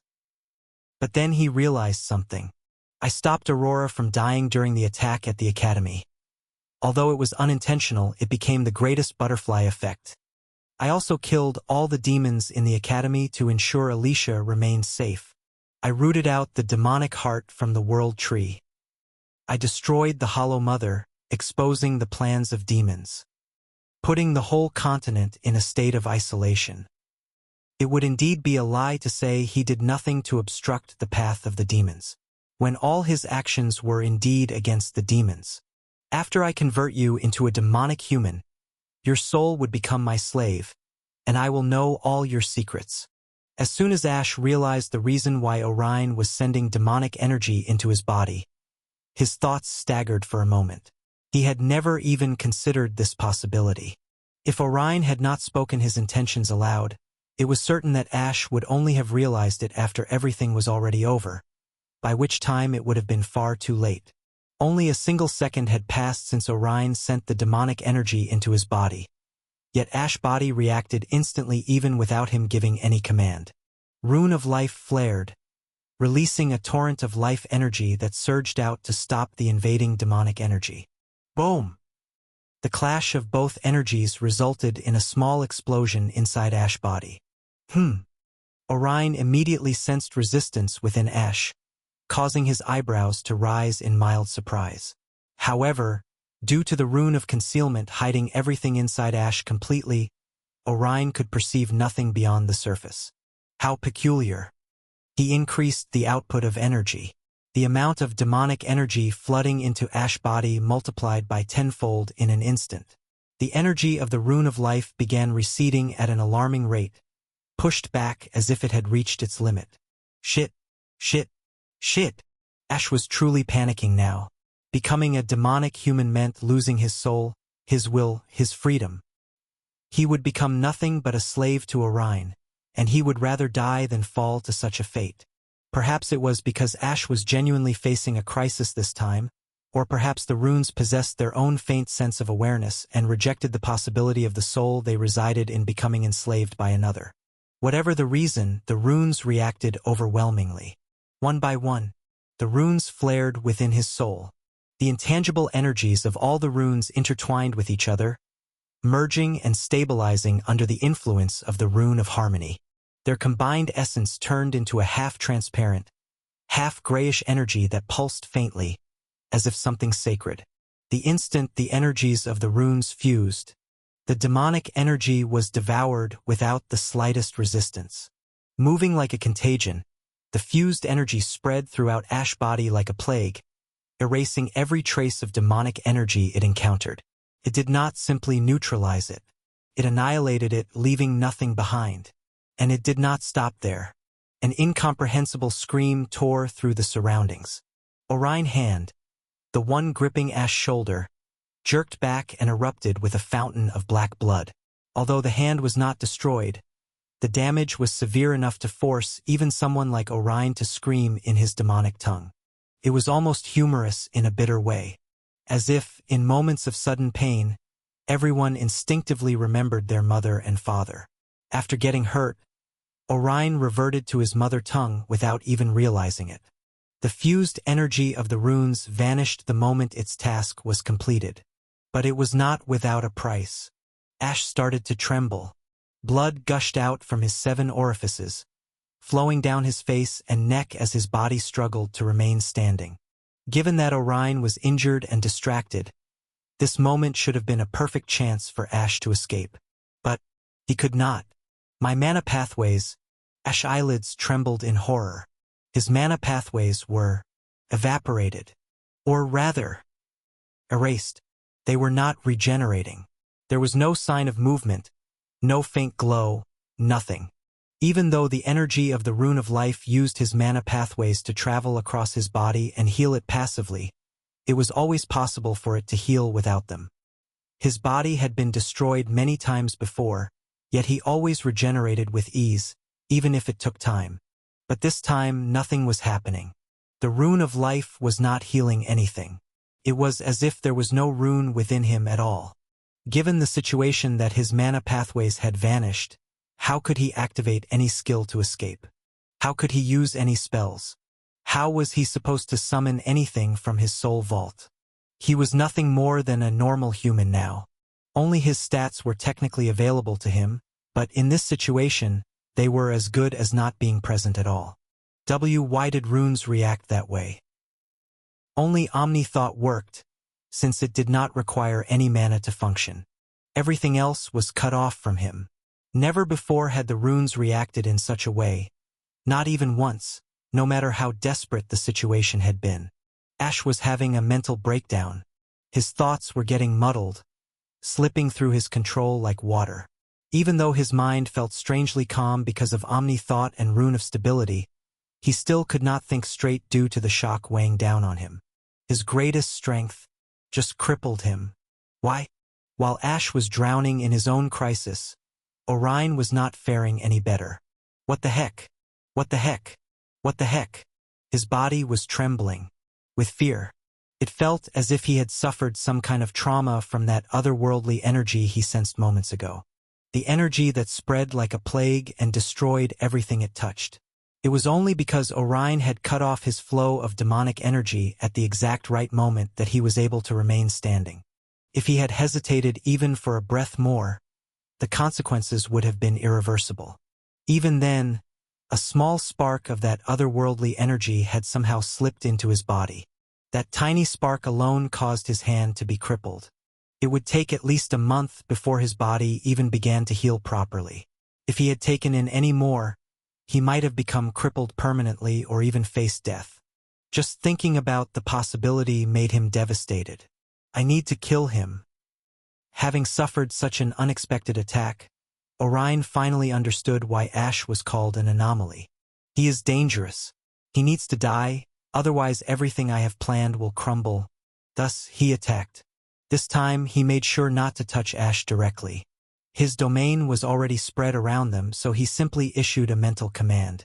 Explode! Explode! Ash's arms and legs exploded. A fountain of blood erupted from his body, splattering across the ground in a violent burst. His upper body fell to the ground, without legs and hands, the impact sending a dull echo through the quiet space. Ash's eyes regained focus after the explosion of his body parts, the shock forcing his senses to sharpen for a brief second. But soon, his hands and legs regenerated, the process visible to the naked eye as flesh, muscle, and bone rebuilt themselves in a rapid blur. It took only a split second, yet hundreds of thoughts ran through Ash's mind, overlapping, clashing, and forming conclusions with frantic speed. Soon he reached one. Rune of Life was working as usual. There was no problem with the runes themselves. His injuries were healing without any issue. The only problem was that they were healing without mana pathways. That meant even if Ash's body was regenerating, his mana pathways were not. It was as if the concept of mana pathways did not exist inside him anymore. Or rather, the concept of mana pathways had been erased from his body entirely. There was a reason the true power of rune could not be easily harnessed. The fused power of the runes was too much for a normal body to bear, to the point that it had suffered permanent damage. Or permanent erasure. Am I going to die? Ash could not see any way out of this situation. But there was indeed one way for him to escape. He just had to use the anchor he had given to Alicia. But as soon as he did that, his body would teleport to her location. Since anchors were formed by large amounts of mana and will, they did not require additional mana to activate. No, if somehow Orion is able to follow me just like he did with Lumiel, Alicia will face danger as well. I can't take the risk. All the roads were closed in front of him, and he could not seem to see any path out. Your body is regenerating on par with the healing abilities of a phoenix. Orion muttered with narrowed eyes, observing every detail with growing interest. One after another, He was witnessing things he would never have expected to see from a human. His gut feeling told him that if not for his domain restricting the anomaly, he would have already fled long ago. And right now, he was feeling genuinely glad that he had taken precautions and deployed his domain beforehand. But Ash's movements were blocked. Even though his body regenerated, he was still lying on the ground. The only thing that was in his advantage was that although his mana pathways were erased, but Orion had no idea about it. Orion still believed that touching Ash's body would be disastrous for him, which made him rely only on his domain abilities to harm Ash. Any attack devoid of demonic energy had no effect on Ash's healing, allowing him to heal without any interruption. Orion walked up to him, and as he towered above him, he gazed intently at him as if trying to decipher something hidden deep inside. His eyes were swirling with dual colors. Indeed, there is something blocking me from seeing inside of you. Even my eyes can't pierce through it. It would really be a pity if you were to die without spilling all the secrets you have. Orion covered his lips with his hand as his smile slowly reached his eyes. He was becoming genuinely amused by Ash's existence, entertained by the mystery he presented. If he could truly get his hands on the secrets Ash was hiding, he was certain that he would gain an enormous leap in power. His instincts told him so, and at his rank, gut feelings always proved to be right. A sky-colored crystal suddenly appeared in his hand. As soon as it appeared, the surroundings became even more silent. The quantity and quality of mana in the air increased sharply, almost as if the world itself reacted to its presence. Ash's mind became clear. All the confusion and shock vanished from his mind. A crystal-clear clarity returned to his psyche. What's that? Ash had no idea, but his heart was pounding in. Fear? No way, I am feeling fear. There was a reason for why Ash felt like that. His mind was protected by the rune of knowledge, and nothing interfered with his thoughts. Even beneficial effects were always blocked, unable to touch his psyche. But right now his mind was being cleared forcibly, and his psyche was being affected by something overwhelming. It was only natural that he felt like this. Just then, a voice echoed in the surroundings. Is that? A small distance away, Lumiel's shocked voice earned the attention of both Ash and Orion. In her beast form, she was lying on the ground. Her body was devoid of any power, but as soon as the crystal appeared, her emotions erupted as if a dam had burst open. Her body started to tremble non-stop, and she tried to force her exhausted frame upward. She was willing every fiber of her being to move, to snatch the crystal with whatever strength she had left. Yet no matter how much willpower she gathered, her body simply refused to respond. No. How can it be? Why does something like this is with why you? And that presence? Why you demon? Lumiel's enraged voice, filled with killing intent, echoed through the surroundings. The intensity behind her words would have crushed the mind of most beings. Yet Orion simply chuckled. He was not affected in the slightest. He brushed it off as if it were nothing more than a child throwing a tantrum. Demon? Yes, I am a demon, and I will soon transcend even that. And now that you have brought me another precious nourishment, how can I say no to it? I would say, Lumiel, you are truly my benefactor. His voice carried clear mockery and ridicule, as if her suffering was nothing more than entertainment to him. Damn it! Lumiel was having a complete breakdown. Her husband had died. Her body was unable to move. Her son was sent to a safe place by Ash. Yet with Ash himself on the verge of dying, she had no idea what kind of future her son would face. The weight of everything was crushing her from all sides. And right now in front of her, she felt the presence of her daughter's soul from inside the sky-colored crystal. Ignoring Lumiel, Orion focused his attention back on Ash, who looked at him with an emotionless face. Even so, Orion could sense the turmoil hidden beneath that calm exterior, faint but present like a storm trapped behind a thin wall. Do you know what this crystal is? Ash remained silent. This is Spirit Crystal, a very rare natural treasure in the whole universe. It has the power to preserve a soul from dissipating for a very long time. Ash still showed no reaction, holding the same unreadable expression. Seeing that, Orion's lips curled even more. But inwardly he was seething with rage. He could not accept that a human had made him feel fear even for a moment. He wanted Ash to experience the same helplessness he had felt. No, he wanted Ash to drown in despair, to feel fear so deeply that he would beg. So he continued speaking with even more emphasis. Spirit crystal is something that most of the powerful beings desire in the world, mostly those who have reached the end of their lifespan, but want to live even more. They preserve their souls inside the spirit crystal and take possession of another body. Although what I said sounds simple, there are countless complicated processes involved, and I will not go into those details. All in all, even though spirit crystal is something everyone desires, what I have in my hands is something everyone detests. Before he could continue, Lumiel's enraged voice burst out again, trembling with hatred and desperation. "You deranged beast! Release my child right this instant. What has she ever done to you?" She was forcing herself to stand with her trembling front legs, but it was useless. Her body was beyond its limits. Her eyes were filled with tears, and her horns flickered with a rainbow hue. The light shimmered like a thin veil of hope clinging to her last ounce of strength. Maybe resonating with her emotions, the spirit crystal also released a faint burst of rainbow pulse. But before it could grow stronger, it was instantly suppressed. "What has your child done to me?" "Nothing. It's just she is the nourishment I need for my transcendence. Nothing else. And do not disturb me. I was about to reveal something dreadful. You disrupted my flow. Lie down." With a wave of his hand, Lumiel was instantly forced onto the ground, her mouth sealed with invisible energy.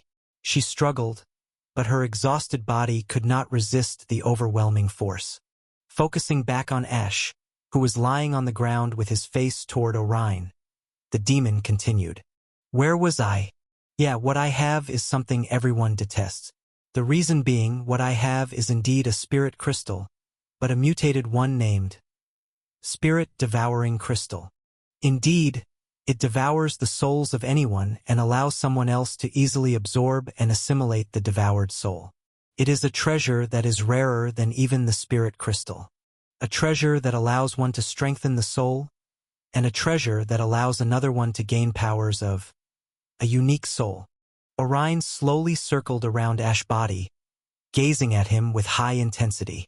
Even his eyes, known for piercing through almost anything, were unable to peer beneath Ash's skin. What he saw could only be attributed to the simple innards of a normal human. But he refused to believe that things were truly so simple. He kneeled near Ash's head, staring deeply into his eyes as he spoke. "In short, I am going to absorb your soul, Ashburn." Orion POV. He was angry, very angry. Getting hurt by a human, even though he was an anomaly, was not pleasant for him at all. The pain itself did not matter as much as the fact that it came from someone who should never have been able to make him feel it. At first, he decided to just kill him once and for all. A clean end, quick and decisive, the easiest way to erase this discomfort from his existence. But soon his rationality took over his anger and fear, allowing him to think straight again. The more he replayed the situation in his mind, the clearer it became that killing Ash immediately would be nothing short of a waste. It's an opportunity. Yes, it was. He had caught the anomaly, the one who cannot be found in fate, and the one whose actions could change the course of history itself. A being like this should not simply be erased without extracting every possible benefit first. And not forgetting the otherworldly energy he felt from Ash. An energy that still lingered in his senses, unfamiliar, terrifying, yet intoxicating in its mystery. If I can get that, Orion's mind ran very fast, which was very normal for someone of his rank. His thinking power was just below that of what Omni-Thought provided Ash. Countless possibilities overlapped in his thoughts, each one leading toward greater power. No, I need to get his powers, and with the power of that unicorn girl and mine combined, I will certainly reach my goal. But he still felt the need to torture Ash. Not purely out of cruelty, but because a part of him wanted to break the anomaly, to crush that strange calmness that infuriated him from the inside. Thus, he exploded his hands and legs. To his dismay, Ash did not utter a single sound. There was no scream, no plea, not even a groan that could satisfy Orion's expectations. Orion gazed deeper into Ash's eyes, and that was when Orion realized that Ash held no fear towards pain. Instead, his eyes were calculating, even though rage still burned within them like wildfire. Behind those angry eyes was a scheming mind that refused to bend. Torture won't work on him. This realization left him a little frustrated. He even tried mental assault skills, pouring pressure directly into Ash's consciousness, but Ash behaved as if he did not even feel them at all, as if his mind existed beyond conventional suffering. Left with no other choice, he decided to just get this over with and steal his soul. If he could not break his will, then he would simply take what truly mattered. He brought out his spirit-devouring crystal. This was something his mother had left behind for him. Of course, not even his father, the Demon King, knew about it, which made it even more precious to him. This was a treasure that came from the abyss. Knowing that this was a gift from his mother, Orion treasured it deeply, not just as a tool, but as proof of her expectations and legacy. In fact, he had searched far and wide in the universe about the spirit-devouring crystal, but he found nothing at all. Only the spirit crystal was ever mentioned in any record. That was when he realized that the gift his mother left for him was truly something unique. And the functions of the crystal were also explained to him by his mother's will, which she had left sealed inside the crystal itself. In fact, it had not been a very long time since he acquired the crystal. Only a few centuries had passed. When he reached Demon King rank, SSS, the crystal appeared out of nowhere before him, as if acknowledging his worth. And the appearance of this crystal was the beginning of everything. His plan, his goal, everything had started from there. Every ambition he carried now traced itself back to that single moment. Slowly, Orion explained everything about the spirit-devouring crystal to Ash, not because he was pitying Ash, but because he hoped to see some sort of fear in the eyes of the anomaly. But there was nothing. Sitting next to Ash's lying body, looking deeply into his blue eyes, Orion said with a crazy, psychopathic smile that carried both excitement and obsession, "In short, I am going to absorb your soul, Ash Burn. Ash POV. Run." That was the only thought that came to his mind right now. Seeing the sky blue-colored crystal coming near his glabella so slowly was terrifying beyond words. Every inch it moved closer felt like an eternity stretching itself just to torment him. Ash's mind was running as fast as it could to find any solution to his predicament. But everything came back to square zero, because he had no mana pathways. Every plan he formed shattered the moment that single truth resurfaced.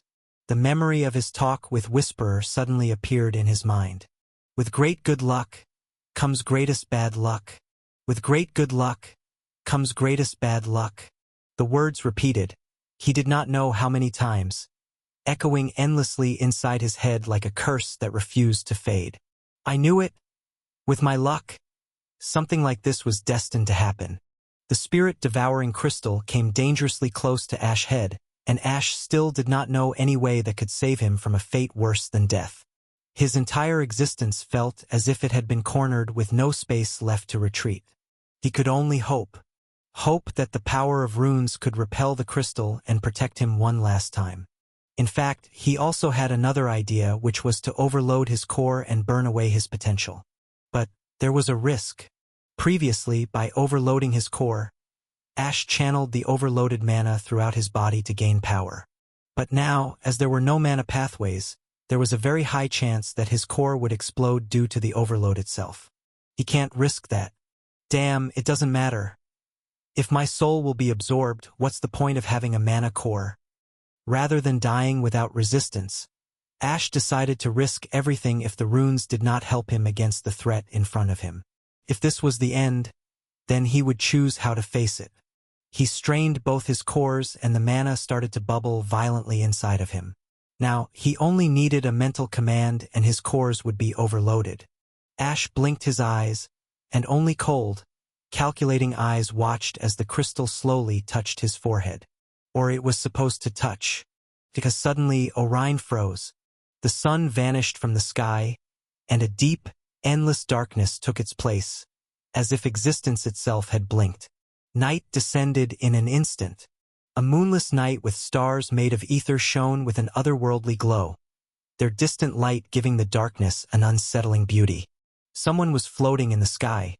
Their presence was unlike anything else Ash had ever felt, carrying an overwhelming pressure that crushed his senses.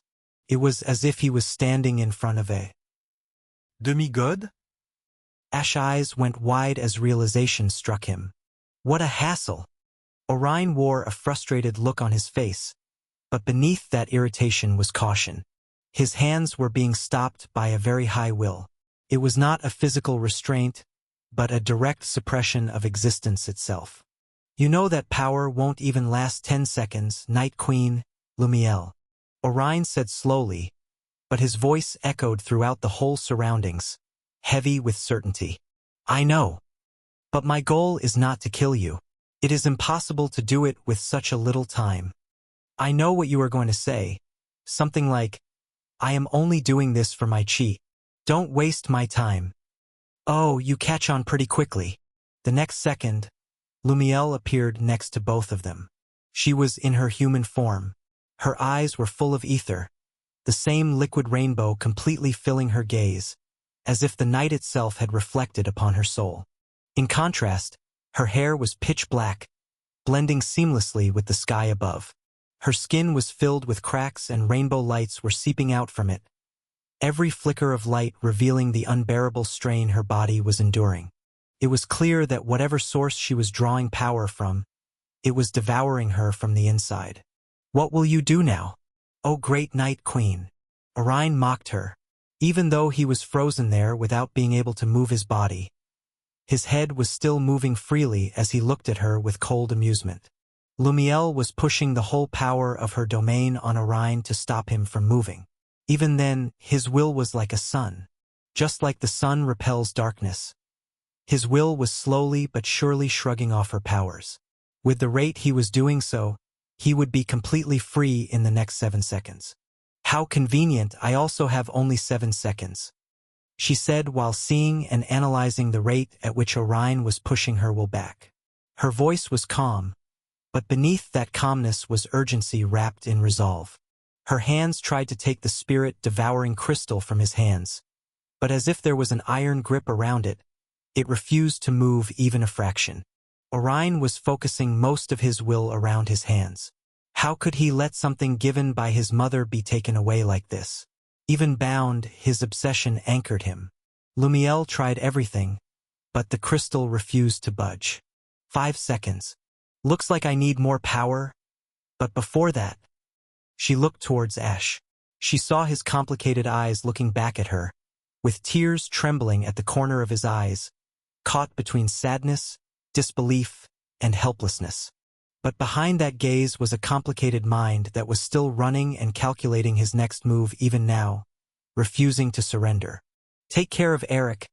I entrust my son in your hands, child. This is a heartfelt request from a mother to a son. Her voice, laced with sorrow and quiet desperation, cut through the coldness of Ash's heart, and his tears finally fell without restraint. She waved her hands and a small cluster of ether entered Ash's body and vanished quietly, carrying with it a warmth that felt like a final blessing. She then looked towards Orion, who was now staring back at her with cold eyes, his restraint beginning to crack. 3 seconds. Burn even more. Her soul burned like a dying star forced to shine beyond its fate, a final blazing defiance against extinction itself. She was burning her soul and body in exchange for this overwhelming power, willingly paying a price she already knew she would never recover from. Converge. As if collapsing inwards, the night converged towards Lumiel, as if compressing, collapsing, and converging all at once in violent obedience to her will. Within a second, her whole domain converged into a pitch-black sword that caused space cracks to spread through the surroundings. The whole area around the sword was filled with darkness, as if even light was getting sucked into it. 2 seconds. Lumiel grasped the sword and swung it towards the wrist of Orion. Night domain descend of night. Lumiel grasped the sword tightly and swung it towards the wrist of Orion, her movements sharp and decisive, leaving no room for hesitation. Night domain, descend of night. In an instant, the sword of night appeared before Orion's extended hands, its edge carrying a suffocating darkness. He tried to stop the attack by obstructing it with his will. But the power born from a mother's sacrifice, made solely for the safety of her child, overwhelmed the will that once shone brighter than the sun itself. In fact, Orion stopped resisting the crushing domain pressure forced upon him and instead focused every fragment of his will on stopping the sword alone. But even then, the power released by a burning soul and body seemed to transcend even the will of someone like Orion. This was the price of burning one's core of existence. The price of the extinction of one's soul. The price of never entering the cycle of reincarnation. The sword, burdened with such an immeasurable sacrifice, cut cleanly through Orion's wrist. But just before it could reach Ash, who was directly beneath Orion's hands, the sword vanished. 1 second, the severed wrist, still clutching the spirit-devouring crystal, fell toward Ash's head. In that same instant, the ether mana infused into his body by the Night Queen flared violently to life, and Ash vanished. Everything happened so fast that even though Orion saw everything happening, he was completely powerless to stop it, his hands closing on empty air. As soon as Ash vanished, the domain pressure on him also disappeared, leaving behind an eerie silence. And Night Queen's body started to disintegrate at a speed visible to naked eyes, her form breaking apart into faint particles of light. Damn this bitch! He expanded his consciousness as far as he could, pushing it outward with rage burning inside him. But there was no sign of Ash anywhere within his perception, which only made him even more furious. It was the second time Orion was feeling this way. The pain of losing something precious was just too much to bear, and he seemed to have forgotten how much that pain truly hurts. The first was when he lost his mother, the only source of warmth he had ever known. Now, even losing the last thing his mother left for him made his killing intent and anger spiral completely out of control, twisting violently within his chest. The Night Queen smiled for the last time, feeling a twisted satisfaction as she saw his hideous expression filled with rage and despair, and with that, her body became one with nature. Orion saw everything, and it made his blood boil, but he forced himself to calm down and slowly closed his eyes. He cannot afford to waste time on an already dead bitch. Orion tried to sense something only he could feel. Found it. The next second his eyes opened, and he looked towards the direction of the volcano looming in the distance, before shooting towards it with insane speed, tearing through the air. He had left his mark on the spirit crystal, which allowed him to sense its general direction no matter how far it went. Ash, burn. You can't run away from me. Ash's mind was still reeling in shock after witnessing the power Lumiel unleashed, and before he could even process what had happened, he found himself falling from the sky. His gaze was vacant, as if life itself had been sucked out of him. The shock of her death stung far greater than he had imagined it ever could. Maybe it was because, without realizing it, he had started to feel her as his mother. The reason behind it was a mystery even to him, but what he knew for certain was the price. The terrible price she had paid for the power she unleashed. She sacrificed her body and soul. Ash knew about it because he had read about such things in books. The power gained from such an act was temporary but immense, and based on the quality of the soul, the power gained could vary greatly. But the soul of a monarch-rank beast was not something to be taken lightly, and a unicorn queen at that. Her soul was special even among monarchs. As always, to gain something you have to lose something. In exchange for such power, the person dies. Their body disintegrates. Their soul dissipates back into nature, and they experience true annihilation, without any chance of reincarnation. Damn it! What's the point of having power if I can't even protect someone? Ash roared his feelings out, no longer caring about anything in his surroundings. But his voice was somewhat diminished due to the crushing air pressure as he continued falling downwards at terrifying speed. Why am I going through such things? Can't I just have a normal life? Suddenly, A voice spoke inside his head, making him snap out of his stupor. Ash, my child. Lumiel? Ash's eyes widened in shock and disbelief. But along with that realization, his body fell into the bubbling volcano below without causing even the smallest splash. His mind was so focused on the voice that he did not realize when he entered the volcano. Strangely enough, his body did not feel any heat, nor was he suffering from any burns at all. His body was enveloped by a faint rainbow sheen, which was undoubtedly ether, conjured by the Night Queen as a final protection. I hope you will not be too sad about our death. If Solareth was present here, he would have also asked you to not fret over death. Although she said this to comfort Ash, he could clearly feel that her voice was also tinged with sadness and lingering regret. This is a will that I left behind within you, along with some protective measures already in place.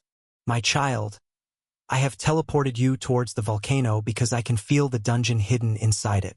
You might not know this, but ether has a very special connection with space and boundaries, so we are naturally sensitive towards dungeons and their formations. Even though the volcano is concealing the dungeon's aura, and other arrays are also in place to hide it, I can still sense that it is an SS rank dungeon. I am sending you inside the volcano so that you can enter it. I know this might seem like a death sentence, but you can prevail. After all, that is who you are, someone who prevails even over death. Dungeons have strict rules. An SSS rank person cannot enter an SS rank dungeon, even if his powers are suppressed, so you will be safe from that demon. As for how you will escape, that is something you have to find by yourself. But I know you will achieve the impossible. I know you can. I know that if I had not appeared next to you, you would not be facing such a calamity. For that, I apologize, but my heart did not want anything to happen to my son. The pain of losing something precious is very hard to endure. Forgive me for doing something dangerous to you without your permission. And no, it's okay. I am glad. You did. Ash had no idea why such a thought came to him, but it did, rising naturally from his heart before he could stop it. So, take care of yourself. Don't let our sacrifice go in vain, my child. Also, the spirit-devouring crystal holds the soul of my daughter. I hope you can let her rest in peace, and Eric. Make sure he is happy as well. I hope all of your life is filled with nothing but happiness. And with that, the voice inside his head slowly faded away, and he soon regained his senses. His body was trembling in pain, and he wanted to shout, to scream out everything bottled inside him. But seeing nothing but lava all around him, he forced himself to stay quiet and controlled his breathing. The sadness was deep, but the sacrifice of a mother was deeper than the world itself. Making up his mind and gathering his disoriented thoughts, Ash tightly held the severed hand of Orion, which was still clutching the spirit-devouring crystal. Bringing it close to his heart, as if protecting it, he spun his body and moved towards the violet portal he could see a short distance away. The barrier made of ether, the last gift of Lumiel, was also losing its effect, and he could clearly feel it weakening. He was starting to feel the heat slowly creeping onto his skin. With great effort, he swam forward through the molten surroundings and pushed himself towards the portal. What should I do now? He was originally here only to collect the rune, which would have been difficult but not impossible because of his absolute concealment and transcendent step. But now, with his mana pathways destroyed, the difficult task had risen into the realm of the nearly impossible. There is no other way but for me to enter the portal if I want to survive. As for what he would do after entering it, truthfully, he had no idea at all. The distance between him and the portal lessened rapidly, and soon only 1 meter was left. Ash started to feel stiffy and discomfort. Warning signals flared violently inside Ash's mind. Sensing something terribly wrong, he pushed himself with all his remaining strength towards the portal, not holding anything back. Suddenly, the surroundings rumbled violently. The volcano, as if it had its own mind, suddenly split open, revealing Ash, whose head had already entered the portal while his body was almost halfway through. "Don't you dare to run!" A voice filled with fury and overwhelming authority shook the very air and echoed throughout the surroundings. Ash's body, which was in the process of entering the portal, slowed for a brief moment, as if something had grabbed hold of reality itself. Orion instantly appeared in front of him and grabbed his leg, pulling Ash back with brutal force. But only a leg crackling with golden lightning came into his hands as he staggered backward from the force of his own pull. Before Ash completely vanished into the portal, Orion saw a pair of golden eyes burning with golden lightning staring straight at him, filled with defiance, hatred, and resolve. And just like that, Ash vanished into the portal. Only the rage-filled shout of Orion remained in the surroundings, echoing through the broken volcano. Orion's rage-filled shout echoed through the surroundings, spreading like a violent shockwave. The air trembled, and even the magma below quaked in response to the power behind his furious scream. When he finally calmed down, a deep and terrifying anger was etched across his face. His eyes were a perfect embodiment of madness, a madness so intense that it began to subtly distort Orion's human form, as if his true nature was struggling to break free. No more than 5 seconds passed before Lilith, one of the 7 overlord demons, emerged from the deep shadows before him, and kneeled. She did not attempt to comfort Orion. Even though they shared a close and intimate relationship, she knew her bounds very well and understood that this moment was not one of closeness. The anger-filled voice that had summoned her was not the call of someone close. It was the call of a king. And what does a subject do when a king calls? They obey. Your orders, my king. You have disappointed me, Lilith. Orion's words struck her like a dagger to the heart, sending a violent tremor through her body as agitation and guilt washed over her. You said you would capture both Ashburn and Ray Dawson alive, yet I see no one before me. You said leave everything to you, yet I see no results before me. Are you no longer able to carry your own weight? Lilith remained kneeling in silence, but her body trembled uncontrollably from the emotional turmoil raging within her. Her fists were clenched so tightly that black blood slowly seeped out, dripping onto the ground beneath her. Forgive me for my incompetence, my king. I will gladly accept any punishment you deem fit for this failure. Lilith spoke those words with unwavering resolve, her voice steady despite the fear clawing at her chest. In an instant, an overwhelming pressure descended upon her, forcing her down until all 4 limbs and her head were pressed against the ground. Are you certain you want any punishment? Even if that punishment is death. The moment those words left his mouth, Lilith's heartbeat began to race violently. The air grew thick and suffocating, and Lilith felt as though she was standing directly before death itself. Her back was drenched in sweat, clearly visible as she remained forced into her kneeling position. I will gladly accept any punishment, even if it is the death of me. She forced those words out with immense difficulty. Though her voice shook and her body trembled, her resolve did not falter once she realized there was no turning back. Silence followed, stretching for several heavy moments, before Orion finally let out a tired sigh. Secure the area around this dungeon. Kill everyone and everything near it. Inside, the rat named Ashburn is hiding. Send a small army inside. I want him alive. Also, you will enter as well. This is an SS rank dungeon, and your rank fits perfectly for it. Bring him back alive and you will be free from any punishment. Fail, and I will show you what true hell is. The instant his words ended, the crushing pressure weighing on Lilith vanished, and Orion's physical presence disappeared as well. Even then, she continued to kneel. She did not dare lift her head, fear keeping her frozen in place. And she was right to remain still, because a few seconds later, a cold voice echoed directly inside her mind. I don't want any failures this time. And what was the name of the girl connected to Ashburn? The moon-blessed? Alicia. Yes, that one. Abduct her and the star-blessed girl as well. We are pushing the plan forward immediately. I want that mongrel to feel the pain of losing something precious. With that final command, Orion's presence vanished completely. Lilith slowly stood up, and as she did, her aura rose along with her, spreading outward in heavy waves. In truth, she was angry, very angry, and it was not the kind of anger that faded easily. Even though she held authority over lust, at this moment she looked no different from the sin of wrath itself. The violent emotions boiling inside her were barely restrained, twisting her expression into something dark and dangerous. And the cause of all this anger was simple. Ash Burn. The name left her lips with deep, venomous hatred as she stared at the violet portal standing before her. Her gaze was sharp, filled with killing intent that had yet to be unleashed. But she did not step through the portal. Not yet. She still had tasks to complete, orders personally given by her king. She had no intention of facing his wrath again for something left undone.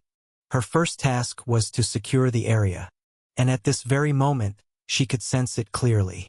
Hundreds, if not thousands, of presences were rushing toward her at terrifying speed. Among them, two stood out clearly, their auras heavy and unmistakable. Two SS-ranked mythical humans were approaching. Lilith licked her lips slowly, her anger finally finding an outlet, and muttered in a low voice, "At least now I can let out some steam." Meanwhile, inside the dungeon, Ash's body fell into the middle of a dense forest. Golden lightning crackled violently around him for a brief moment, arcs dancing across his skin, but that radiant shade soon faded away, leaving only the sound of his rough, uneven breathing echoing through the vicinity. One of his legs was missing, already beginning to regenerate at a slow yet steady pace. He pushed himself slightly to the side and lay flat on his back, his gaze fixed on the thick canopy of branches and leaves above him. Thin streams of sunlight filtered through the gaps, falling gently across his face. Ash had no words to describe what he was feeling. The emotions inside him were heavy and tangled, a mixture of helplessness, sadness, anger, hatred, emptiness, and loneliness, all blending together until they became impossible to separate. But emotions were just emotions. They did not interfere with his thinking. His mind remained clear, sharp, and calm, like a crystal that refused to cloud no matter how violent the storm around it became. He stared at the trees with an unfocused gaze for few minutes before his eyes caught the sight of a small pop-up window at the corner of his vision. "Welcome to the mythical rank dungeon, Sword Tomb. Find and fulfill the conditions to clear the dungeon. Rich rewards awaits you at the end." The message confirmed his entry into the dungeon and quietly reminded him that the danger was far from over. After reading it, only one word echoed through his mind and heart. Move forward. He did not know where that voice came from, but he closed his eyes and let his thoughts flow. He decided not to think about negative things. He refused to stay cooped up in sadness, and to not move forwards. He refused to stay weak. He needed power, and for that he had to keep moving forward. He remembered the last moments of him escaping from Orion's clutches. At the final moment before entering the dungeon, he had activated overload mode and severed his own leg using pure lightning mana to escape Orion. If not for his instincts forcing his body to move, his omni-thought having the thought process faster than Orion's own thinking process, and his ruthless decision to cut off his leg the instant he sensed danger. If even one of those factors had failed, Ash would have been captured by Orion, the Demon Prince, and his fate would have become far worse than death. Because death for others was a release. For him it was a curse. He could not die, and who knew what unimaginable things he would be forced to witness, or what hideous acts he would be made to carry out with his own hands. And if not these, then his soul would have become a dinner for Orion.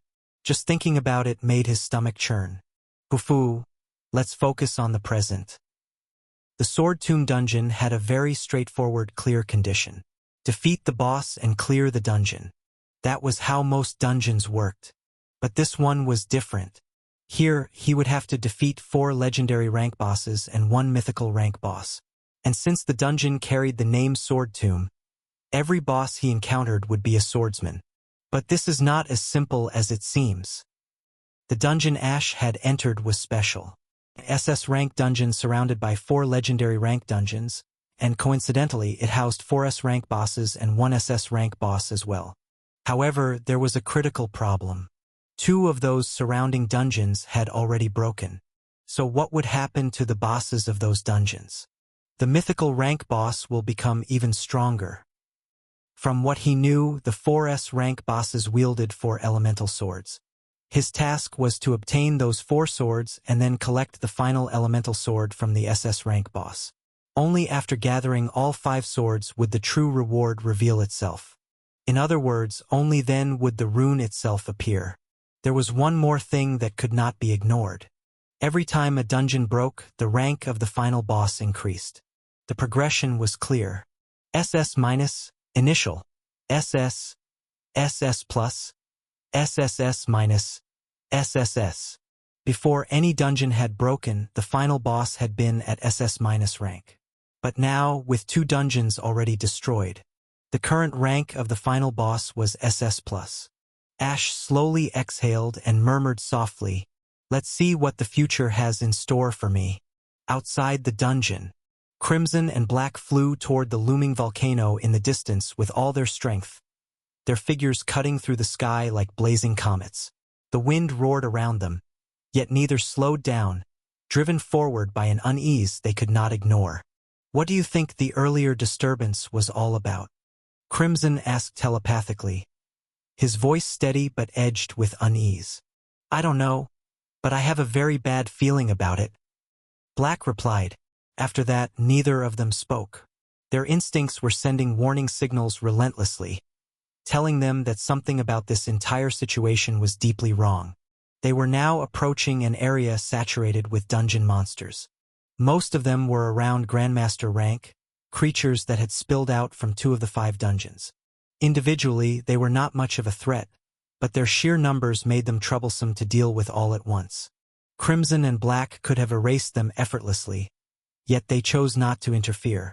Monsters of this level, neither too weak nor overwhelmingly powerful, were rare. Left alone, they could become an excellent training ground for their respective organization members.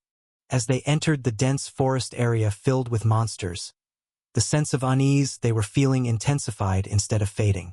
Normally, a place infested with monsters was never quiet. Growls, movements, clashes, and the constant struggle for survival filled the air. But now there was nothing. No footsteps, no breathing, not even the faint rustle of leaves. The silence was absolute, and that made it far more disturbing.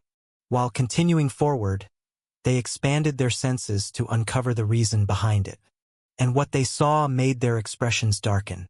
Thousands of phantom wolves and river serpents stood in perfect rows, unmoving, like an army awaiting its commander's order. Their bodies were rigid, their presence oppressive, and not a single one reacted to Crimson and Black's arrival. Then they noticed the most unsettling detail. Every creature's eyes were completely pink, empty of pupils and whites, glowing faintly with an unnatural hue. What the heck is this? Are they under some kind of mind control spell? Black felt a chill crawl up his spine as he sent the thought. Looks like it. And I think the strange feeling we've been sensing is related to this. It feels like the caster of that spell is deliberately waiting for us. The moment Crimson finished speaking, both of them became fully alert. They could now clearly sense the presence of someone at the same rank as them. Earlier, they had felt nothing at all. Only now did they realize that the enemy's abilities were tied to mental interference, which explained how such an obvious presence had gone unnoticed until now. But as soon as they realized that someone strong was present, they instantly sensed the presence of the enemy. Don't tell me we were also under some kind of mental influence. Crimson's thoughts slowed slightly, weighed down by the implication. Both him and Black wore deep scowls. If someone of the same rank could affect them without them realizing it, then the situation was far more serious than they had initially believed. Crimson quickly contacted her daughter and ordered her to stay at the organization base, warning her about the army of wolves and serpents and instructing his subordinates that he brought with him to remain on standby. Black also followed suit, issuing similar instructions to his own son and subordinates. As they finished relaying their messages, they reached the bubbling volcano. Outwardly, nothing seemed wrong. The volcano looked the same as ever, its presence heavy and imposing. Only the formations surrounding it were torn apart, as if something had forcibly ripped through them. Other than the Both of them noticed it at the same time. At the crater of the volcano, a woman sat calmly on a small stone, her legs crossed, her posture relaxed as if she were waiting. The instant their eyes fell upon her, both Crimson and Black fell into a brief daze, their focus slipping before they even realized it. The woman was unlike anything they had ever seen. With her voluptuous body and curvaceous figure, her beauty felt otherworldly, something that did not belong to this realm. Her fair skin seemed flawless, her long black flowing hair cascaded down her back, and her red cherry lips curved into a faint, knowing smile. Her perfectly shaped cheekbones and hypnotizing eyes looked at them with deep hunger and desire. Her clothes were revealing, just enough to cover what needed to be covered, leaving the rest to imagination. It was enough, more than enough. Both Crimson and Black felt something stir deep within their hearts. The fiery passion buried within them began to crawl out, slow and uncontrollable. Gulp! They swallowed audibly, their throats dry. And then, a sweet voice echoed in their ears. "Oh my, aren't you both pretty handsome and energetic?" That voice was the final nail in the coffin. And with that, the fates of both Crimson and Black were sealed. Their eyes slowly dyed into a pinkish hue. Without realizing it, they moved toward her and knelt before her, heads bowed, their wills already slipping away. A peal of melodious laughter echoed through the surroundings, soft like a lullaby that could awaken anyone's deepest, hidden desires. Her laughter was gentle, almost a whisper, yet it echoed louder than any roar on a battlefield. Lilith wore a bright smile that could topple empires, satisfied after successfully making 2 SS-ranked mythical humans fall under her authority. Crimson and Black knelt before her, their minds laid bare, their hearts ensnared, their mythical strength shackled by invisible chains of desire. In Lilith's shadow, even the strongest forgot who they once were. For lust could bend even the mightiest to her will, make kings kneel without drawing a sword, and turn armies into trembling masses without a single battle. It could unravel honor, ignite forbidden desire, and twist loyalty into chains stronger than steel. Where she walked, empires whispered in fear and longing. Where she lingered, hearts became her battleground, and minds, no matter how sharp, were nothing more than clay in her hands. Crimson and Black were living proof. Even legends could be undone by a single, perfect hunger, and even the strongest could fall willingly before lust. "Now that I have 2 new toys to play with, shall we move next?" Her gaze shifted toward the thousands of phantom wolves, swift as the wind, and the river serpents, slippery and deadly on both land and water, crowding the dense forest surrounding the volcano. Controlling those weaker than her did not even make her break a sweat. She could awaken desire in anyone. Even in those who felt none toward her, she could awaken them forcefully. And once desire bloomed, control followed naturally. As for those at her level, as long as she could awaken a deep hunger, a deep desire of lust within them, they were already her puppets, just as Crimson and Black had become. For those stronger than her, her powers still worked, but far more slowly. Awakening lust in someone stronger required time, intimacy, and careful manipulation, and even then, success was never guaranteed. But her gaze did not linger on those weaker monsters for long. It traveled farther, stretching beyond the forest, until she noticed hundreds, no, nearly 1,000 humans of various ranks standing at a distance, carefully keeping themselves away from the wolves and serpents. It's a pity. I wanted to make them fight and enjoy the show. But right now, they are not the priority. I need to complete my task. I can't disappoint my king. In truth, after years of quiet effort, she had managed to awaken a very small trace of desire in Orion's heart toward her. It was fragile and fleeting, far too weak to influence his actions, yet it was something she had worked hard to obtain. But now all of that effort had become meaningless. She could feel it clearly. Even that faint trace of desire had been extinguished the moment his anger turned toward her. Wrath. Only another sin can nullify a sin. Anger clouds judgment and allows one to forget love and their deepest desires. With a slow sigh, her eyes glowed softly. In response, The eyes of the distant humans changed as well, mirroring her glow. One after another, they began to walk toward her with long, unnatural steps, their expressions empty, their wills stripped away. Well, I'll have these slaves of mine maintain security around the entire region until the demon army arrives. Just where is that general bastard? He's running late.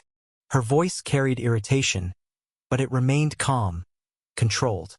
I also need to decide who to send to abduct both the Moon-Blessed and the Star-Blessed. Who would be best suited for the task?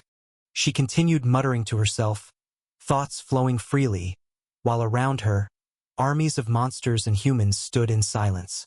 They waited without question, without hesitation, like obedient slaves awaiting their next command. And like that, one of the 7 deadly sins unleashed her power upon the world of Ecumia for the first time. And it certainly would not be the last. Crunch! In a dense forest, a boy with unkempt white hair and a sword in his hands was moving forward slowly, carefully placing each step. Every now and then, his foot stepped onto broken branches, producing faint sounds, but he tried his best to avoid even that. He wanted to travel without alerting anyone who might be nearby. He wore a simple white shirt with a black cardigan, along with black pants and boots. His clothes were new, without any signs of being torn or damaged, which was quite a contrast to his previous look with torn clothes. And the reason behind this was that he was now able to take things out of his soul vault. Even though his mana pathways were now non-existent and he could not store anything inside his soul vault, since even a very small amount of mana was needed for the skill to activate, he could still enter his soul vault and take items out. The only restriction was that he would not be able to store anything back again without mana. This was something Ash had no idea about before. Only after losing his ability to channel mana did he realize that he could still retrieve items from his soul vault, though the process was now longer and took few precious seconds. Earlier, in the heat of the situation, the thought of entering his soul vault and taking items out had never crossed his mind. And he had never tried something like this before, so he never imagined that such a thing was possible. When people lose something important to them, only then do they realize how careless and neglectful they had been toward it. And that was exactly the situation Ash was in right now. At least Eclipse is an exception to this rule. Eclipse was his soul-bound weapon, so it was only natural that it did not need any mana to be summoned. The spirit-devouring crystal and the wrist of Orion were now resting inside a space ring on his finger, which he had taken out of his soul vault earlier. Space rings only needed metal power to store and retrieve items, making them far more reliable than his soul vault, at least in this situation. I haven't found any monsters yet, which is natural as I have yet to enter the main region. But there should be some stray ones, right? It was not like he was complaining, but it still felt unnatural. With dense greenery surrounding him and towering mountains visible around the region, he knew that he was in an area filled with earth element. That meant the boss he would eventually face would also be of the same element. Earlier, before encountering Orion, I noticed the presence of phantom wolves and river serpents. Means wind and water elemental dungeons are already broken, only fire and earth elemental ones are remained. I need to pass through a region filled with monsters to reach the boss of this dungeon. If only I still had my mana, I could have easily bypassed all of them just by using my skills, and that was not all. Ash knew Orion would not give up. The crazed look on Orion's face, the madness he radiated, was enough to tell Ash that the crystal Lumiel had separated from him was extremely important. Because of that, Ash was certain that all kinds of demons would enter this dungeon to hunt him down. The only relief was that Orion himself could not enter. Even so, an SS-rank demon would be more than enough to deal with him in his current state. Ash tightened his grip on his sword and continued forward cautiously. He had to plan his steps carefully, because getting caught even once would mean game over for him. Eric still haven't woken up. Ash had already checked on his condition multiple times. His life was no longer in danger, and his recovery was progressing slowly, but it was stable. Even so, Ash did not dare bring him out. He knew that once Eric was taken out, he would not be able to send him back again, and he could not risk exposing him to danger when his own situation could only be described as hopeless. With his mana pathways destroyed and enemies potentially closing in, protecting another person outside the Soul Vault was simply not possible right now. As these thoughts continued to circle through his mind, something ahead finally caught his attention and broke his train of thought. A short distance away, he saw a rusted sword impaled firmly into the ground, its blade half buried and worn by time. Ash's mood instantly turned grim as soon as he noticed it. I entered the main region. Ash knew exactly what that sword represented, and he also knew it would not be the last one he saw. This entire place was filled with nothing but swords. But if someone tried to pull any of them out, they would crumble into nothing but dust, as if rejecting the touch of the living. In fact, it was not limited to this dungeon alone. All the remaining dungeons were filled with thousands, if not millions, of swords just like these, scattered like silent graves. The dungeon was called Sword Tomb after all. He passed by the rusted sword and continued moving deeper and deeper into the region. He only needed to follow the swords. The denser their presence became, the closer he would be to his destination. With each step forward, the number of swords embedded in the ground increased, while the presence of trees slowly diminished, giving way to a barren and oppressive landscape dominated by steel and stone. Even though he could not channel mana through his body and could not use magic, his physical strength alone was already nearing Grandmaster rank. That was the only reason he could still move forward with confidence. Monsters won't have domains, except the boss monsters. So, I can technically reach the place where the boss is and my stats are all balanced. I don't think there will be someone like me in the entire world who has balanced stats like me. He reassured himself, forcing his thoughts to remain steady despite the danger surrounding him. And as if responding to his presence, the first monster finally revealed itself. Ahead of him, a golem came into view. It had thick, stone-like muscles and an athletic physique, standing close to 4 meters tall. Its movements were heavy yet controlled as it wandered in a fixed direction, each step leaving a faint tremor in the ground. It had not noticed Ash yet. Ash's expression hardened as he observed it carefully, and he took a determined step forward. He could not stop now. Retreat was no longer an option. The uneasy feeling in his chest continued to grow stronger, warning him that demons might enter this dungeon at any moment. He had to hurry.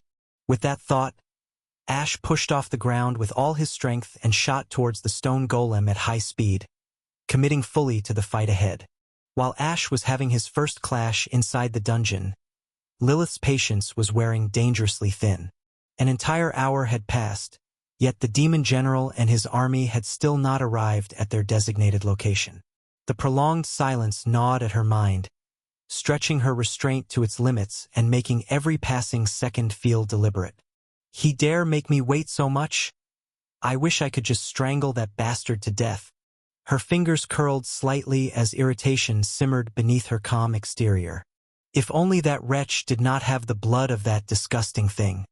The general of Orion's army was no ordinary demon. Despite being only at Demon Lord rank and S-rank existence, his bloodline made him far more troublesome than most beings above his level. He carried the blood of another overlord, and not just any overlord, but the most feared among them all. The sin of gluttony. Because of that blood, he is immune to all mental effects. And my charm won't work. Among all the sins, the sin of gluttony was the only one who had never swayed under her influence. Instead of being affected by emotions, he treated them as nourishment, allowing him to devour even charm itself. Because of that, his bloodline was considered one of the strongest and most troublesome in existence. Just thinking about her nemesis made her mood sink even further, irritation slowly turning into something darker. Before her thoughts could deteriorate any more, a sound reached her ears from behind, the deep, rhythmic flapping of wings. Lilith turned her gaze toward the sky, and what she saw made the air itself feel heavy. Darkness spread across the heavens as far as her eyes could see. The sky was filled with nothing but demons, their wings beating in unison as they descended. None of them wore disguises. They had arrived in their true forms. Hunched backs, twisted and disoriented faces devoid of hair, jagged teeth exposed without restraint, and skin tones ranging from grayish-black to deep red. Their eyes were pitch black, empty and feral, reflecting nothing but hunger and violence. At the very front of the massive formation was a single demon who stood apart from the rest. Two curved horns rose from his head, his red eyes sharp and cold, the scara black instead of white. Unlike the others, he wore clothing, fitted tightly around a heavily built frame, his packed muscles clearly visible even beneath the fabric. His skin carried a mix of black and gray tones, his hair short and pitch black, and his face, while not grotesque, held an unmistakable aura of oppression. A large, broad sword rested securely on his back. He flew smoothly without the use of wings, descending calmly before landing beside Lilith with controlled precision. "General Yama, in your presence, my lady. We arrived as soon as we received your signal." Lilith's mood instantly soured the moment her eyes landed on him. Even so, there was a rat she needed to catch. She could not afford to disappoint Orion any further than she already had, so she forced her emotions down, burying them beneath layers of cold restraint. "What's this? What was with that entrance? Are you trying to announce to everyone that there is a gathering of demons here? Even though you have decided to become part of the prince's plan, and even though it goes against the will of the Demon King, acting so recklessly can ruin everything. If the Demon King somehow learns what the prince is planning, do you understand the consequences? Or are you trying to betray him?" An unmistakable aura of oppression leaked from her body, spreading through the air like invisible chains that tightened around everything in their reach. This was not personal, no matter how deeply she despised his bloodline and what it represented. This was strategy, and a single mistake here could send ripples far beyond this battlefield. General Yama bowed even deeper at her words, his massive frame lowering with controlled restraint. It was impossible to tell whether his submission came from genuine respect or from the overwhelming pressure crushing down on him. "My lady, I would never dare to do something like that. The prince himself announced that the plan has been brought forward, and because of that, I saw no need to hide our presence. Whether anyone becomes aware of us or not does not matter. We can simply kill them all. Or is it that? Are you feeling fear, my lady? Prospitus! How dare you speak to me like that? Do you truly believe I will not kill you just because you carry his blood?" Lilith finally lost her grip on restraint.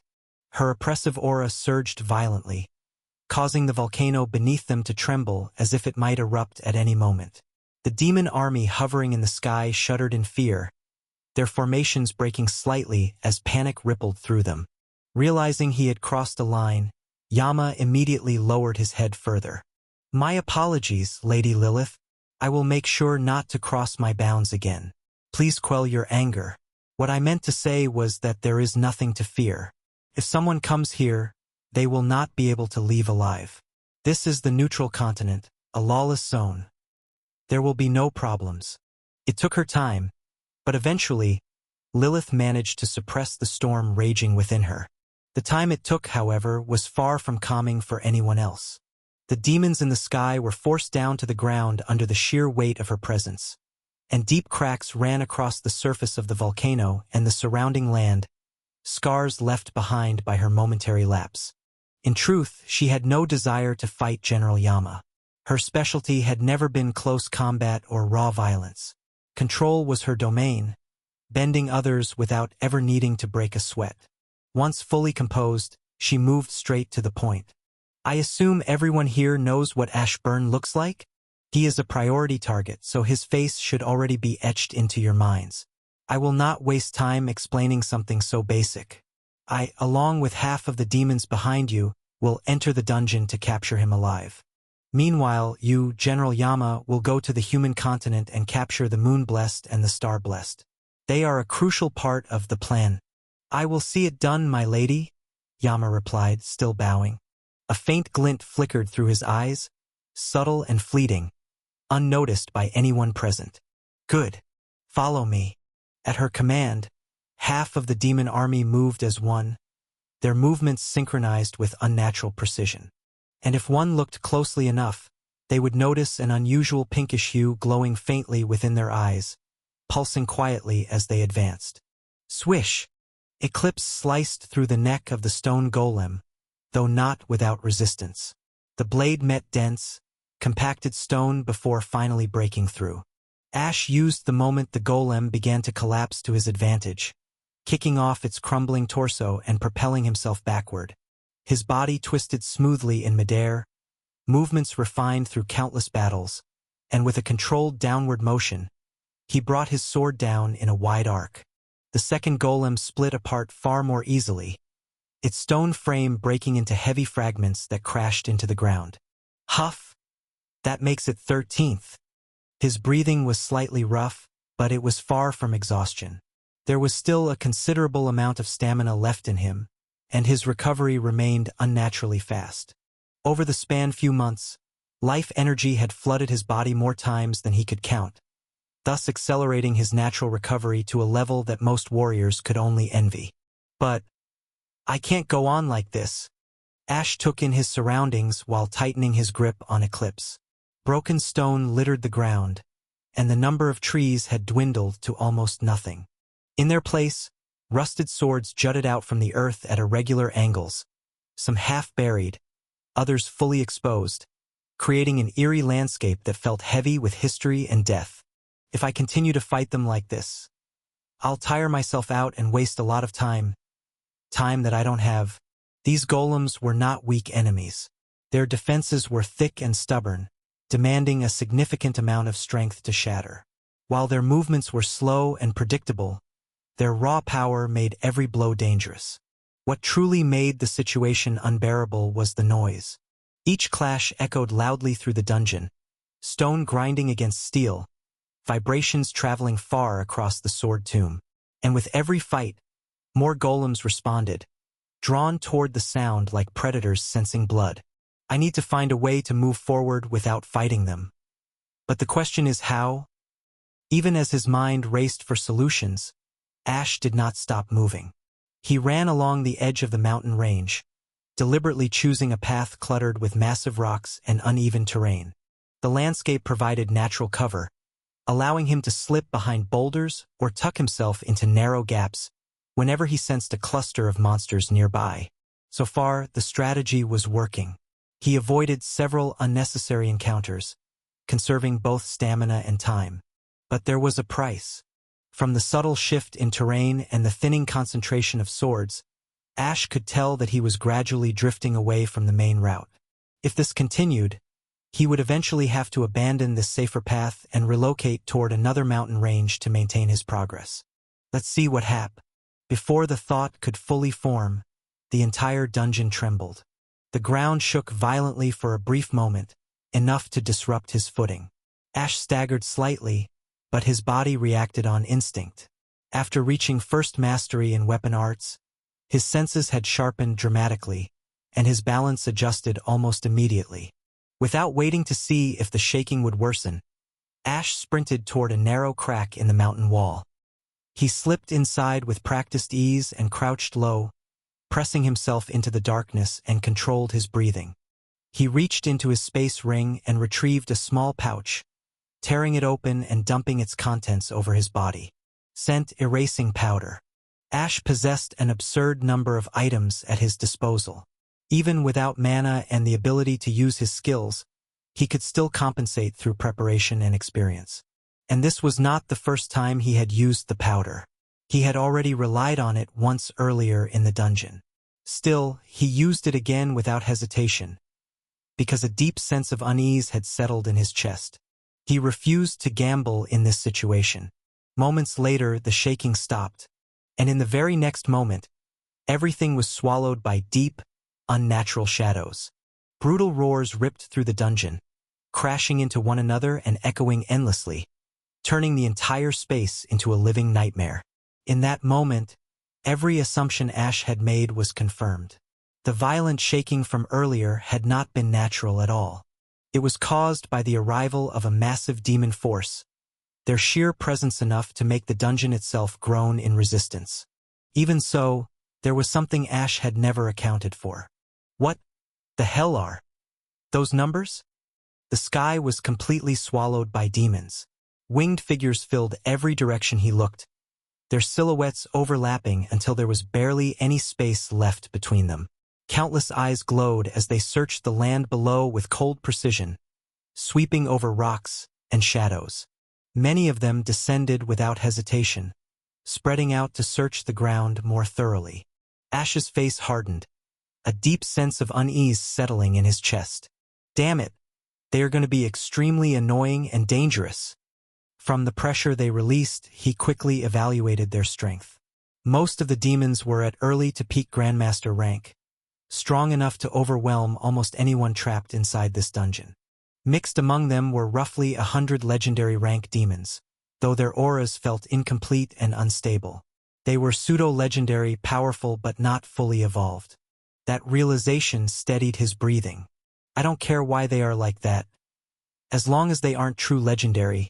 It was not hope that calmed him, but logic.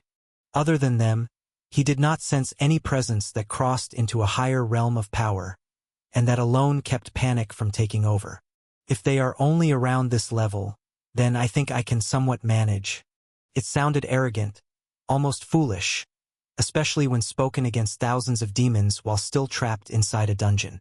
But Ash was not planning to fight them head-on. His confidence came from something else entirely. Demons had invaded the dungeon. That meant the dungeon would react. To the dungeon, demons were no different from humans. They were intruders. Once they crossed paths with the native monsters, conflict was inevitable. They will fight each other. Their numbers will slowly drop on both sides, and I can move forward while they are distracted. It was not a flawless plan. It was improvised, risky, and filled with uncertainties. Still, it was the safest and most technical option available to him in this moment. More importantly, he had resources, items gathered from the black market, tools meant for survival rather than glory, and enough concealment methods to vanish as long as he did not actively draw attention to himself. All right, I'll follow this plan, but I need to move fast. People get randomly teleported into different dungeons based on their strength. That meant this might not be all. There's a high chance the demon numbers are even greater than this. And their strength could be higher too. And he could not have been more wrong, because just as that thought crossed his mind, Lilith appeared near the final boss, standing completely alone, without the presence of even a single demon near her. There are no life signals around me. The only living thing present near me is... Her gaze slowly traveled forward. At a far distance, she could see a pair of massive closed doors standing silently before her. They were colossal in size, radiating an ancient and heavy aura that pressed against the surroundings without restraint. Two swords were carved crossing each other at the center of the doors, surrounded by countless battle scenes etched deeply into the surface, as if recording wars that had taken place long before time itself was remembered. Above, the dungeon was shrouded in night. A crimson moon hung in the sky, bathing everything in an eerie red glow. The only path forward was formed by an endless sea of swords, easily numbering in the millions. They were embedded into the ground, tilted at different angles, some broken, some intact, all carrying traces of long-forgotten battles. Swords filled everything. The mountains themselves were pierced and layered with blades, as if the land had been forged from war alone. The only place untouched by them was a simple, clear road that led directly toward the colossal doors. The only thing alive is behind that door. The dungeon separated me from everyone else, and the only reason I can think of is my strength. Her eyes narrowed slightly as she analyzed the situation. This is an SS-rank dungeon, and from the surroundings alone, along with the presence I am sensing from behind those doors, I can confidently say that I am standing right before the true boss of this dungeon. A faint smile curved her lips. This is actually quite convenient. If I kill the boss monster, the dungeon will be cleared and everyone inside will be ejected automatically.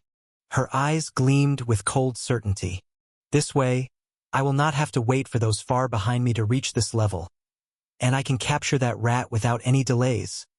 It will save me the trouble of finding him myself. She could not have asked for a better situation. With a calm and leisurely pace, she began walking forward, her steps echoing softly as she moved toward the ancient doors. Crash. Carnage. Absolute carnage filled the grounds of the Sword Tomb. No matter where one looked, destruction ruled without pause. Demons rained attacks from the sky, tearing through the battlefield with overwhelming force, crushing stone golems beneath them as if they were nothing more than brittle statues.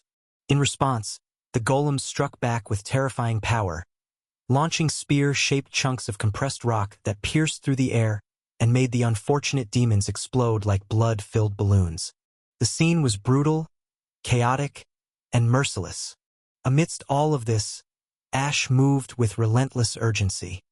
His speed was nearly blinding, his figure slipping from one shadow to another so smoothly that it felt as if he had merged with the darkness itself. His movements were fluid and precise, making it impossible for anyone to track his position for more than a moment. I am very near to my destination. The density of swords around him had increased drastically. Blades were embedded everywhere, piercing the ground, rocks, and even the remains of fallen monsters. The air itself felt heavy with their presence. This was the clearest sign that he was approaching the heart of the dungeon, the place where the boss awaited. His journey so far could be summed up with few words: running without getting caught. What made this possible was the black cloak wrapped around his body and the vast number of items he stole from the black market. Weapon name: Cloak of Darkness. Rank: S. Legendary. Description: Where there is darkness, there can be no light. This cloak is a testament to that absolute truth, an artifact born from the belief that shadows are not the absence of existence, but its dominion. Abilities: Shadow Assimilation. Allows the wearer to blend seamlessly with surrounding shadows, remaining concealed whether in motion or at rest. This was one of the most useful artifacts he had stolen from the black market, and in this situation its worth was beyond measure. The Cloak of Darkness allowed Ash to melt into the shadows of mountains, shattered terrain, and sword-filled land without alerting a single enemy. Even so, no artifact was perfect. There was always a chance of being discovered. That was why Ash never lingered in one place for long, always moving, always shifting. With the help of a haste potion that boosted his agility by 50% for a few minutes, he ran with everything he had. Whenever fatigue began to slow him down, he drank a recovery potion, restoring his stamina quickly and allowing him to continue without losing momentum. If he wanted to, he could have launched sneak attacks on the demons. With Eclipse's life drain skill, he could have easily recovered stamina and saved his potions. But Ash did not bother with that. He had more than enough resources, and right now conserving them was not his priority. Whenever shadows were scarce, he relied on invisibility potions. His scent remained completely undetectable thanks to the scent-erasing powder covering his body. The presence of demons was dangerous, no doubt about it, and any mistake could expose him instantly. Still, the situation was not entirely against him. Ash was in danger, that much was true, but there was also a clear advantage. He did not need to fight. He had never forgotten why he came here. His goal was the rune, not battle. With his skills unavailable and his mana pathways destroyed, letting the demons and dungeon monsters slaughter each other while he slipped through unnoticed was the smartest and safest option available to him. The golems are almost finished and the number of demons has dropped by a noticeable amount, but still, they are far too many. Demons, with their wings, held an unnatural advantage in combat, and this outcome was unavoidable. Soon enough, the carnage raging around him began to slow.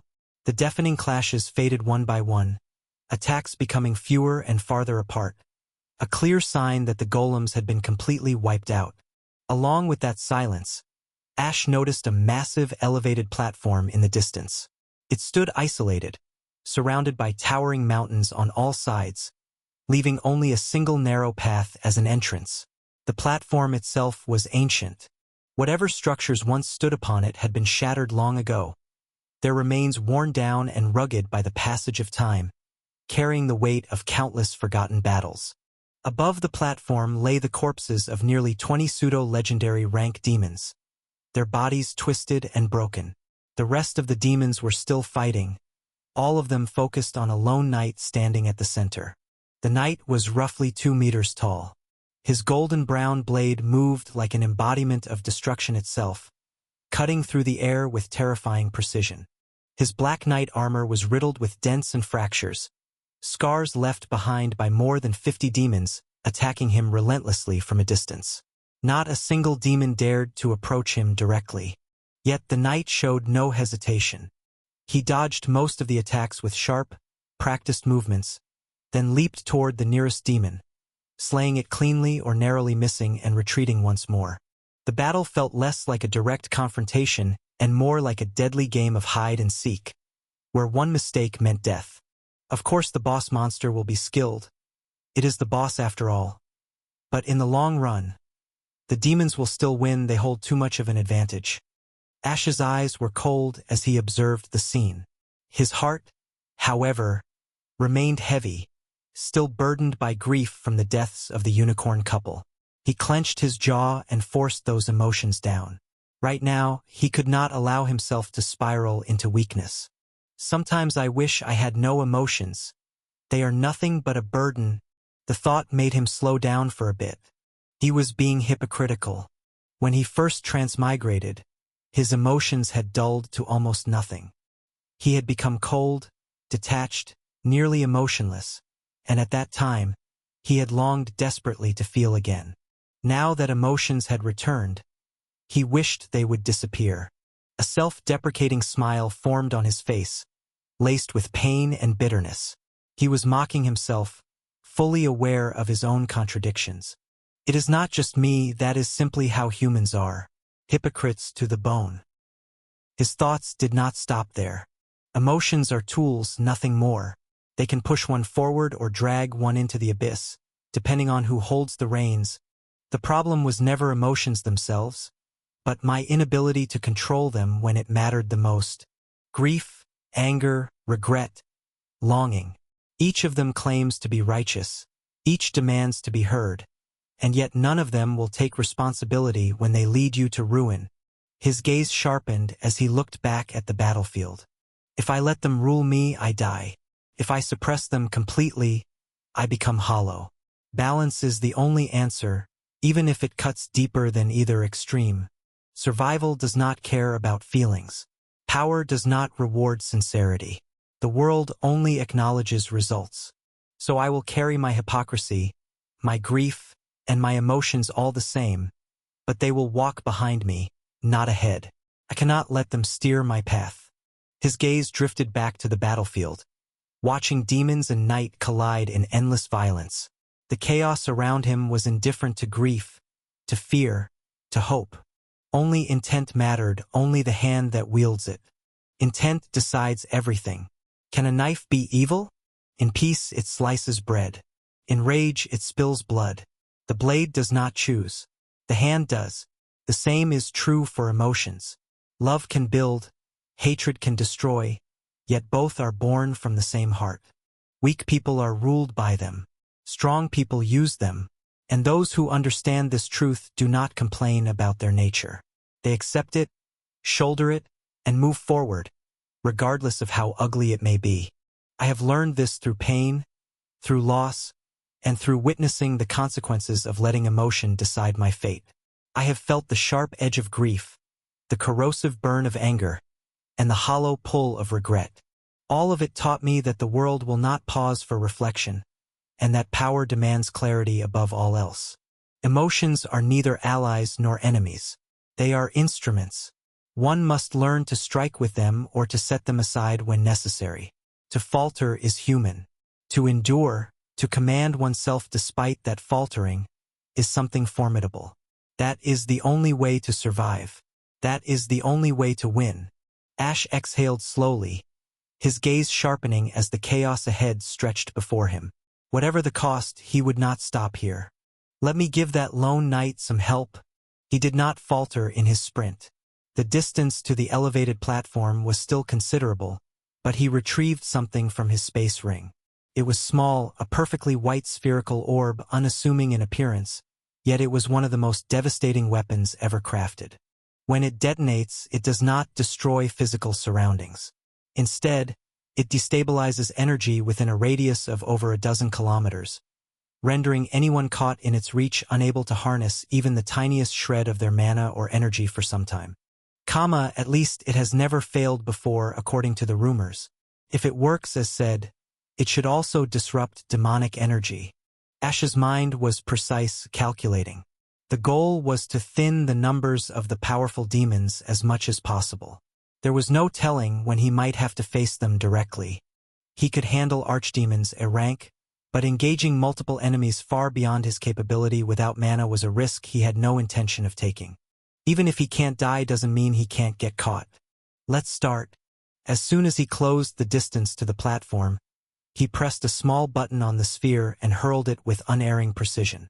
The orb cut through the air with a sharp whistling sound, alerting the demons above, yet its speed was unmatched due to the power behind the throw.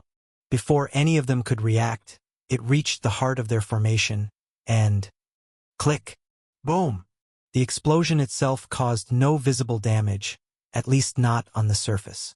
The demons reacted instantly, drawing barriers in front of themselves or blocking with their hands, their movements sharp and trained by countless battles. But all they felt was a wave of hot air brushing past them, like a sudden gust rising from the depths of the land. What was that? Where did the attack come from? That barely even stung. The demons spoke in their native tongue, yet Ash understood every word clearly through his passive abilities. What they failed to realize was that the explosion had never been meant to harm them directly. It was only the trigger. The true effect was about to unfold. And soon enough they felt it. The air changed. An invisible wave of distorted energy spread outward from the point of explosion, passing through the battlefield without sound or resistance. Within moments, the natural flow of energy across dozens of kilometers collapsed into chaos. Barriers flickered and shattered as if their foundations had been erased.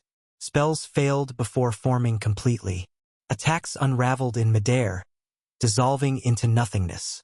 Even the Lone Knight was affected by the disruption, but Ash knew that mana had never been the source of his true strength.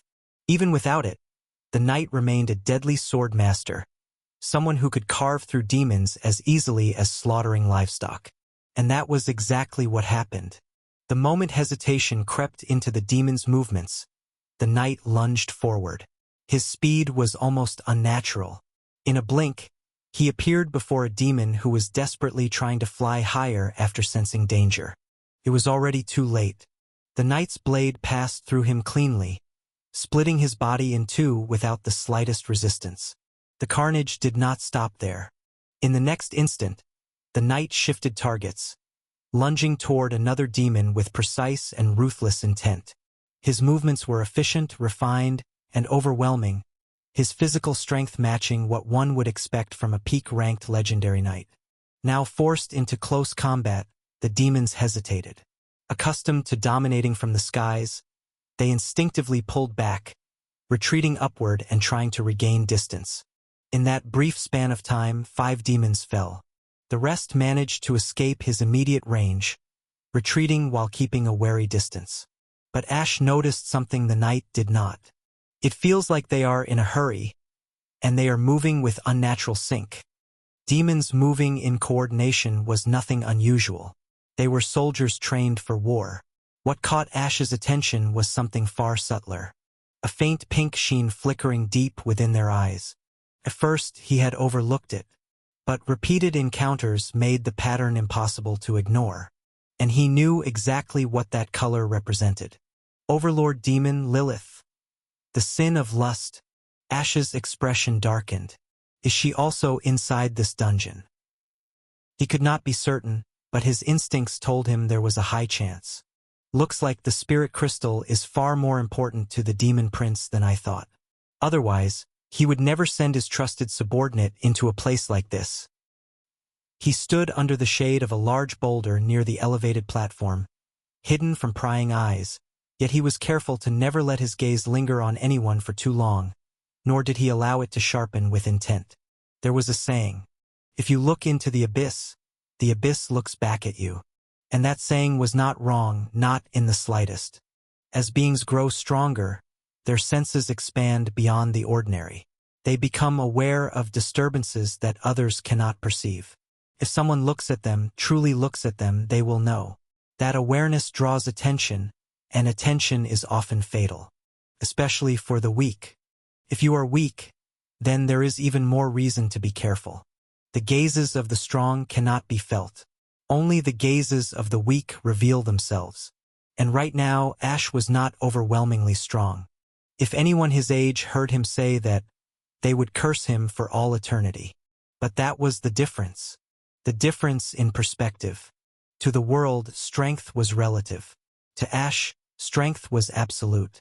He constantly measured himself against superior races such as demons, angels, and golden prodigies blessed by the system itself. Compared to them, he always found himself lacking. While others strove only to surpass their past selves, Ash was competing against the world itself. He sought supremacy over everything and anything that stood above him. In a way, Ash was greedy. He wanted more than he could chew. Yet that same greed was also his greatest strength. He was never satisfied with the power he possessed. No matter how far he climbed, he always demanded more from himself, always pushed forward, always sought greater heights. Though going against everything should have been nothing short of suicide, Ash was a deathless existence. Death did not come to him easily. His attention returned to the battlefield, where the fight had reached a brief stalemate, though it did not last long. The demons were forced to attack the knight once more, their movements strained, as if something unseen was driving them forward. Ash already had a good idea who that something was. So he watched as the demons fell one after another, though the knight was not unharmed. Wounds accumulated across its form, each clash taking its toll. It was one against more than 50 demons. Yet the knight had already reduced their numbers from well over 100 to fewer than 40. By any standard, it was an incredible achievement. But the knight was nearing its limits. It was not a living being, or at least that was what Ash believed. I underestimated how much of a monster Ray Dawson is. He defeated this knight and the main boss, who was supposed to be even stronger than this knight. Ash could already imagine how much his presence had altered Ray Dawson's life. Yet the only truly good thing Ash had done for him was forcing him to grow stronger than he was in the novel, at least at this point in time. And that strength would continue to rise. Ray's growth rate was already unprecedented. With Ash now in the picture, it would only become more monstrous. After all, Ash had given him a goal. That goal was himself. As long as Ash continued to move forward and grow stronger, Ray Dawson would follow, and one day even surpass him through sheer talent and genius. At least that's what he will believe, right? Ash had no doubt about that. Shaking his head to clear away unnecessary thoughts, Ash turned his attention toward the elevated platform. And then he moved. He uncorked an invisibility potion and a haste potion in quick succession and gulped them down, then dusted himself with another layer of scent-erasing powder before sprinting toward the platform with his full strength. By now, the region had returned to normal. The disrupted energy had stabilized, flowing back into the surroundings, allowing the demons to fight with renewed ease and confidence. Let's hope my calculations are not off. Otherwise, I might risk exposing myself. The knight was on its last legs. Ash could see it clearly now. He had to claim the reward for defeating it at any cost. He had to take the knight's sword. Sort of both water and wind elemental knights would have been already returned back to the main dungeon boss. Once the dungeon break happens, the sword would return to the main boss room, further boosting the strength of the fallen knight. Those swords were the key to the rune. He had to secure at least one of them. If he failed, the demons would eventually claim the rune themselves, without even knowing what it was. His plan had less than a 5% chance of success, yet there was no alternative left to him. He was a frog trapped inside a cage full of hyenas. If he wanted to win, he had to gamble.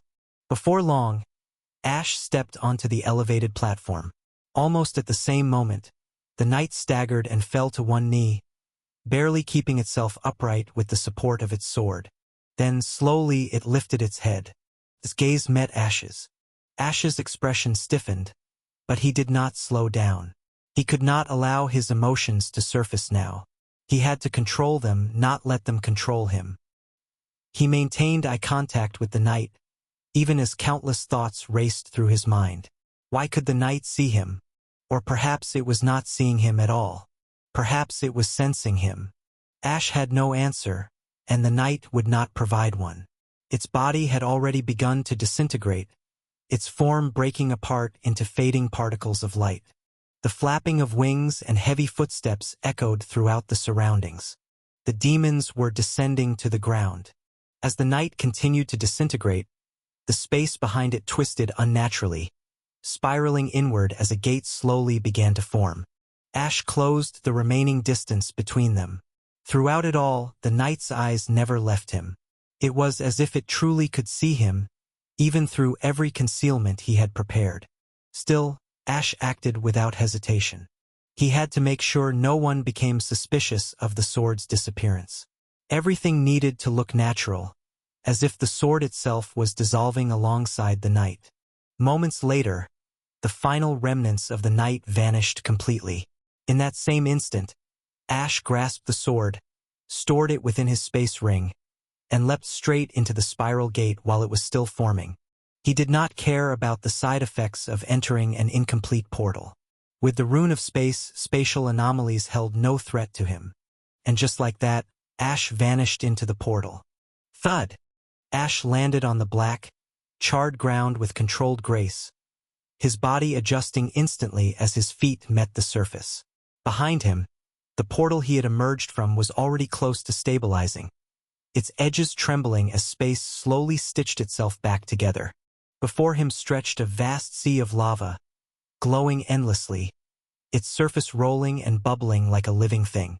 Flat stones had been arranged across it in a deliberate path, clearly meant to allow passage. There was not a single monster in sight, yet smoke rose from every direction, thick and heavy, filling the air with heat and ash. At the farthest point his eyes could reach, a towering volcano loomed silently. That was his destination. Ash did not wait for the demons to arrive. He quickly uncorked another invisibility potion and drank it in one motion before breaking into a run. He leapt from one stone platform to another, his movements smooth and precise, his speed bordering on the unnatural due to his physique. Within moments, his form blurred, becoming little more than a fleeting distortion in the air. The lava beneath shone too brightly, erasing any natural shadows along the path. With nowhere to hide, Ash had no choice but to rely entirely on the invisibility potions for concealment. While Ash moved forward to claim another elemental sword, Lilith had already reached the heart of the dungeon. Lilith stood before the massive ancient doors, her hands resting against their cold surface. The doors were covered in intricate carvings of war, swords crossing, battles frozen in time, each scene radiating a raw and overwhelming beauty. The blades carved into the doors were so vivid that they could easily enchant lesser beings at a single glance. But Lilith was far beyond that. She was a master enchantress and seductress. Mere artwork could not sway her heart. Still, she said softly, her lips curling slightly, the artist deserves praise. Even after who knows how many years, the intent behind this work has not faded in the slightest. She was genuinely impressed. From a distance, the doors had not seemed especially remarkable. Yet now that she stood before them, she could no longer deny their presence. The closer she looked, the more depth and meaning revealed itself. The carvings depicted a brutal war. Knights clad in heavy armor charged forward without hesitation, wielding their swords with everything they possessed. Their enemies were shrouded in thick black mist, white eyes glowing eerily from within, overpowering the knights through sheer presence alone. Across the entire scene, different elemental knights fought endlessly, their swords clashing against those mist-like beings without rest. It almost feels as if I am standing on that battlefield myself. I do not even know what those creatures are. Yet this art forces the emotions of knights upon me. Fear, resolve, desperation, arrogance. This was not simply art. It was an expression carved from raw emotion. Artists of this era were far inferior to those of ancient times, which made encountering such craftsmanship on a door leading to the dungeon boss all the more striking. It is a pity, Lilith murmured quietly. If this were a standalone piece, I would have gifted it to my king. He would have loved this. But, in the very next moment, her aura changed. The admiration vanished, replaced by cold clarity. The reason she had come here resurfaced with sharp focus. Lilith pressed both palms firmly against the ancient doors. With only a slight push, they began to open slowly. Light seeped out from within. That alone caught her attention. She had expected darkness beyond the threshold. But the sight that greeted her from behind the ancient doors caused her eyes to widen.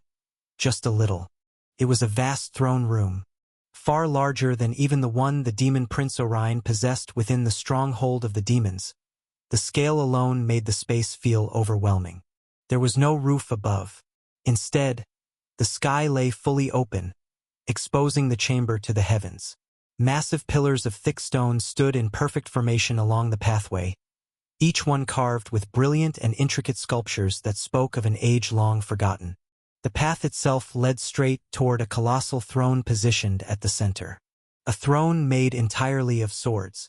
Even the steps rising toward it were formed from countless blades, layered and fused together, their edges dulled by time yet still carrying a quiet menace. Above, the crimson moon hung high in the sky, bathing the entire chamber in an otherworldly glow. Its light painted the stone and metal in deep red hues, giving the place a frightening, almost sacred brilliance. Upon the throne, someone was seated. It was a knight. Crimson-red armor concealed every inch of his body, leaving no skin exposed. Where his eyes should have been, there was only pitch-black darkness, like endless pools of abyss staring back at the world. He sat like an arrogant king, gazing down upon everything beneath him. Both of his hands rested calmly on the pommel of the massive sword planted before him. That sword felt ancient. The aura it radiated was chilling, as if it had bathed in the blood of millions and remembered every life it had taken. The Crimson Knight stood nearly 4 meters tall, his presence alone enough to dominate the space. He was enormous, both in size and in pressure. The moment Lilith stepped fully into the throne room, everything changed. A heavy aura flooded the chamber, thick with dense killing intent that pressed down from all directions. The Crimson Knight slowly rose from the throne and began to descend the steps, one deliberate step at a time. Lilith walked forward as well, her pace unhurried, her movements smooth. Her eyes remained sharp, constantly calculating. She clicked her tongue softly. He is not alive. Cannot control him directly. That realization stripped away her greatest advantage, which meant this battle would have to be fought directly. It's a pity, with his power he would have proven a great asset if brought under control. But it's not alive, thus I can't evoke desire in him. That pile of stone and metal is around peak overlord rank, the same as me. Even if he can't be controlled, fighting him will be interesting. A faint smile appeared on her lips. It has been quite a while since I fought someone of my own caliber, she said calmly, her voice echoing through the chamber. Let us see what you are made of, aside from stone and metal. The moment her words left her lips, the Crimson Knight moved. In an instant he lunged toward her, his blade raised high.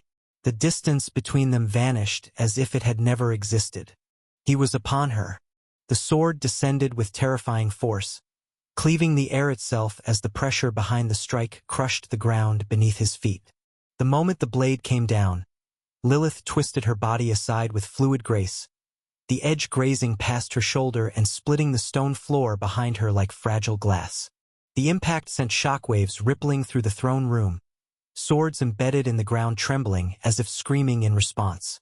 Lilith slid sideways, heels scraping against the floor. Her expression remained calm, but her eyes sharpened with focus. Fast. Much faster than she had anticipated.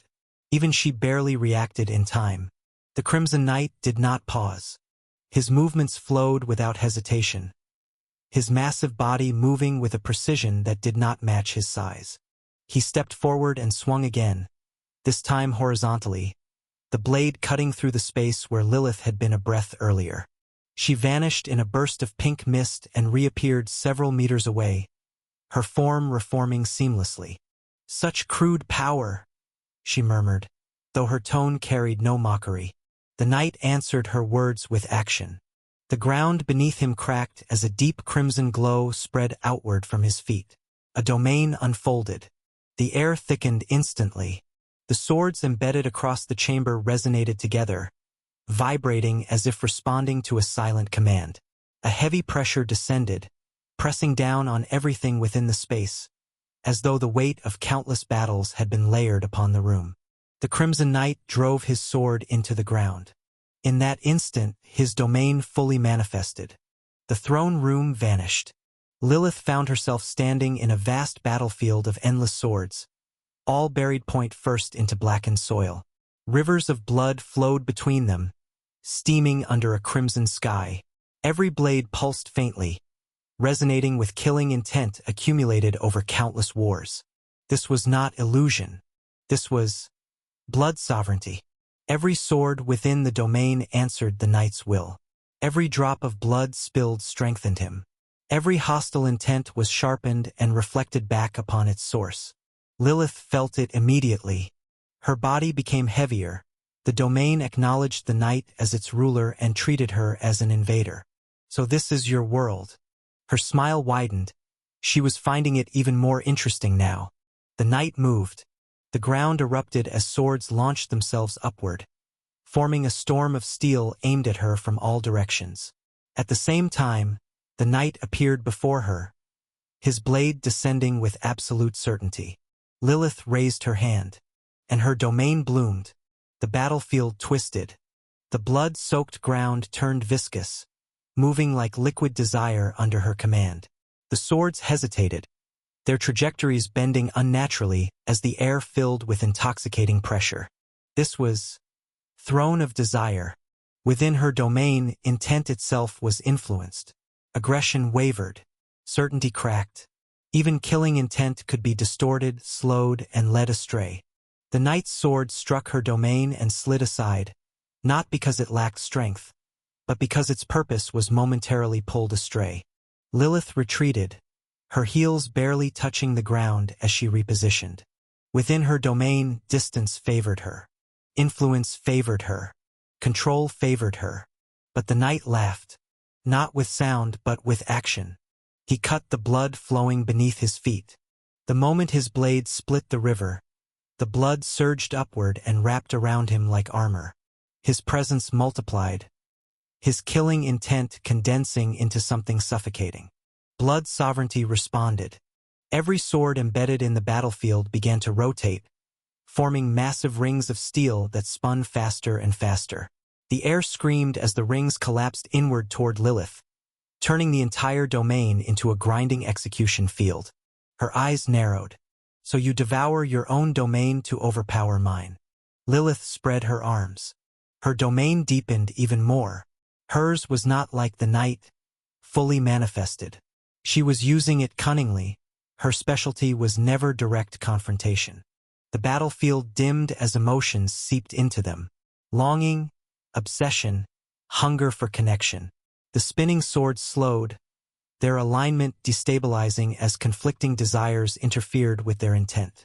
Several shattered midair. Several were led astray. Several swords gave up. Several became lazy. But the knight did not stop. He stepped through the collapsing blades, each step fueled by blood spilled within his domain. He appeared before her again, sword already mid-swing.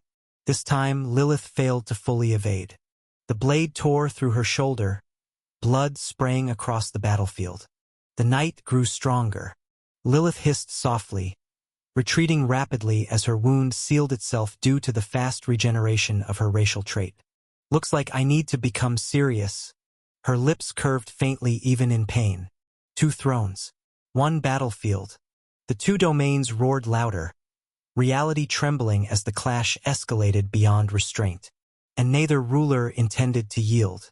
The throne room no longer existed. The world had changed. Crimson clouds churned endlessly above, thick and heavy like coagulated blood, while the ground stretched into an endless battlefield of swords, embedded at every angle. Blades of all shapes and eras pierced the land, some broken, some pristine, all humming faintly with lingering intent. Every step rang with a metallic echo, as if the battlefield itself remembered centuries of war. This was the Knight's domain, a world forged from slaughter, discipline, and absolute martial will. Lilith stood amidst it, her right shoulder still bleeding beneath torn fabric and scorched flesh. The wound burned, not from pain alone, but because the Knight's blood domain continued to gnaw at it, trying to draw her blood even now. She rolled her shoulders slowly, deliberately, forcing demonic energy to seal the flesh while letting enough blood spill to stain the ground. Her lips curved slightly. "Looks like I need to become serious." Across from her, the Crimson Knight advanced again, swinging his massive blade in wide arcs that churned the rivers of blood and forced swords to rise like deadly geysers. Each strike carried centuries of collected killing intent, yet Lilith danced between them, her steps fluid, almost serpentine. She left behind trails of illusions that flickered in the crimson mist, each carrying fragments of her desire, enough to misdirect the Knight for the briefest fraction of a second. The Knight's domain responded instantly. Blood surged into defensive spikes and rotating rings of steel, splitting her illusions apart before they reached him. The sheer force of his presence made the air tremble, yet Lilith's throne of desire subtly bent the battlefield, pulling the steel slightly off course and creating tiny gaps. Her eyes narrowed as she studied the rhythm of his strikes. Despite his overwhelming power, his movements were mechanical, almost ritualistic. He relied on raw force, domain synergy, and precision, but he could not anticipate intent manipulations. After all, he was not truly alive. She extended a hand, fingers splayed, and the rivers of blood beneath her shimmered. The illusionary Liliths surged forward in a coordinated wave. Each struck from different angles, some above, some sliding along the viscous ground, some vanishing mid-swing to reappear behind him. The Knight slashed and spun with terrifying speed, cutting the illusions one by one, yet each strike cost him a fraction of his focus. Small misalignments accumulated. A spinning ring of blades descended from above, aiming to impale her. Lilith flicked her wrist, bending the ring mid-air. The swords collided with each other, clanging loudly, and scattered harmlessly, leaving a narrow corridor. She dashed through it, landing on the viscous ground as her heels sank slightly. Energy from her core propelled her upward. The Knight reacted with lightning speed, vaulting over her trajectory. His blade came down in a devastating diagonal sweep, slicing through illusions trailing her, cutting air so thick with killing intent that it seemed to tear reality itself. Lilith twisted, rolling under the strike, and reappeared behind him in a burst of pink haze from her domain. Predictable yet terrifyingly fast, she thought. Her domain pulsed again, subtly altering the Knight's sense of distance. The swords he commanded lagged a fraction of a heartbeat, causing him to overcompensate in a swing that left a small opening. Lilith lunged, claws extended from her hands, using the sword's momentum to flick a strike against his side, just above his hip plate. Sparks flew, metal scraped, but her attack did not penetrate deeply. It was enough to cause small damage and break his rhythm, and that was all she needed. The Knight roared silently. The air thickened with crimson pressure. Rings of steel lifted from the ground, rotating faster than the eye could follow, funneling toward her like a living storm. Lilith's illusions flickered in and out, forcing him to divide attention constantly. She jumped between forms, weaving a complex dance of reality and projection, keeping him guessing. A sudden downward strike split the air near her shoulder, missing narrowly as she slid under it. I cannot afford a direct clash, she thought. She spread her arms wide, and the throne of desire expanded aggressively this time. She was done analyzing his powers. The battlefield warped further. Blood became denser, steel blades hesitated mid-swing, and the Knight's movements, though disciplined, began to feel slightly off. Aggression lagged by milliseconds, strikes were slightly delayed, and the perfect symmetry of his domain wavered. He recovered, brute strength compensating for the subtle disruption. Every step shattered nearby swords into flying shards, forcing her to weave between deadly steel constantly. A spinning tornado of blood and steel erupted beneath him. Lilith darted along the perimeter, feeling the battlefield's vibrations. One false step would impale her, yet she moved like water, letting the knight exhaust himself while her intent corroded his focus. The battlefield groaned under the strain. Blood sovereignty surged again, the rivers boiling as the knight drew deeper upon the essence of slaughter etched into his domain. Every sword buried in the ground trembled, responding to his will, rising inch by inch as if the world itself wished to arm him. His steps were heavy, absolute, each one forcing Lilith's domain to recoil. Wherever his sword passed, desire was split apart, intent severed by raw, merciless force. This was his nature, a weapon born only to kill, refined through endless war, unmoved by hesitation or temptation. Lilith retreated, but her expression remained calm. So this is how far you can push it. She felt it clearly now. His strength was immense, overwhelming in direct confrontation, but it was also rigid. His authority flowed in straight lines. Kill, advance, overpower. There was no deviation and adaptation. Her eyes softened, and her domain changed. The throne of desire did not resist anymore. Yielded. The battlefield shifted subtly. The blood beneath their feet grew warmer, thicker, carrying faint pulses of emotion within it. The swords stopped vibrating in unison. Their movements became uneven, ever so slightly out of sync. The knight did not notice at first. He lunged again, faster than before, blade cutting a path meant to end the fight.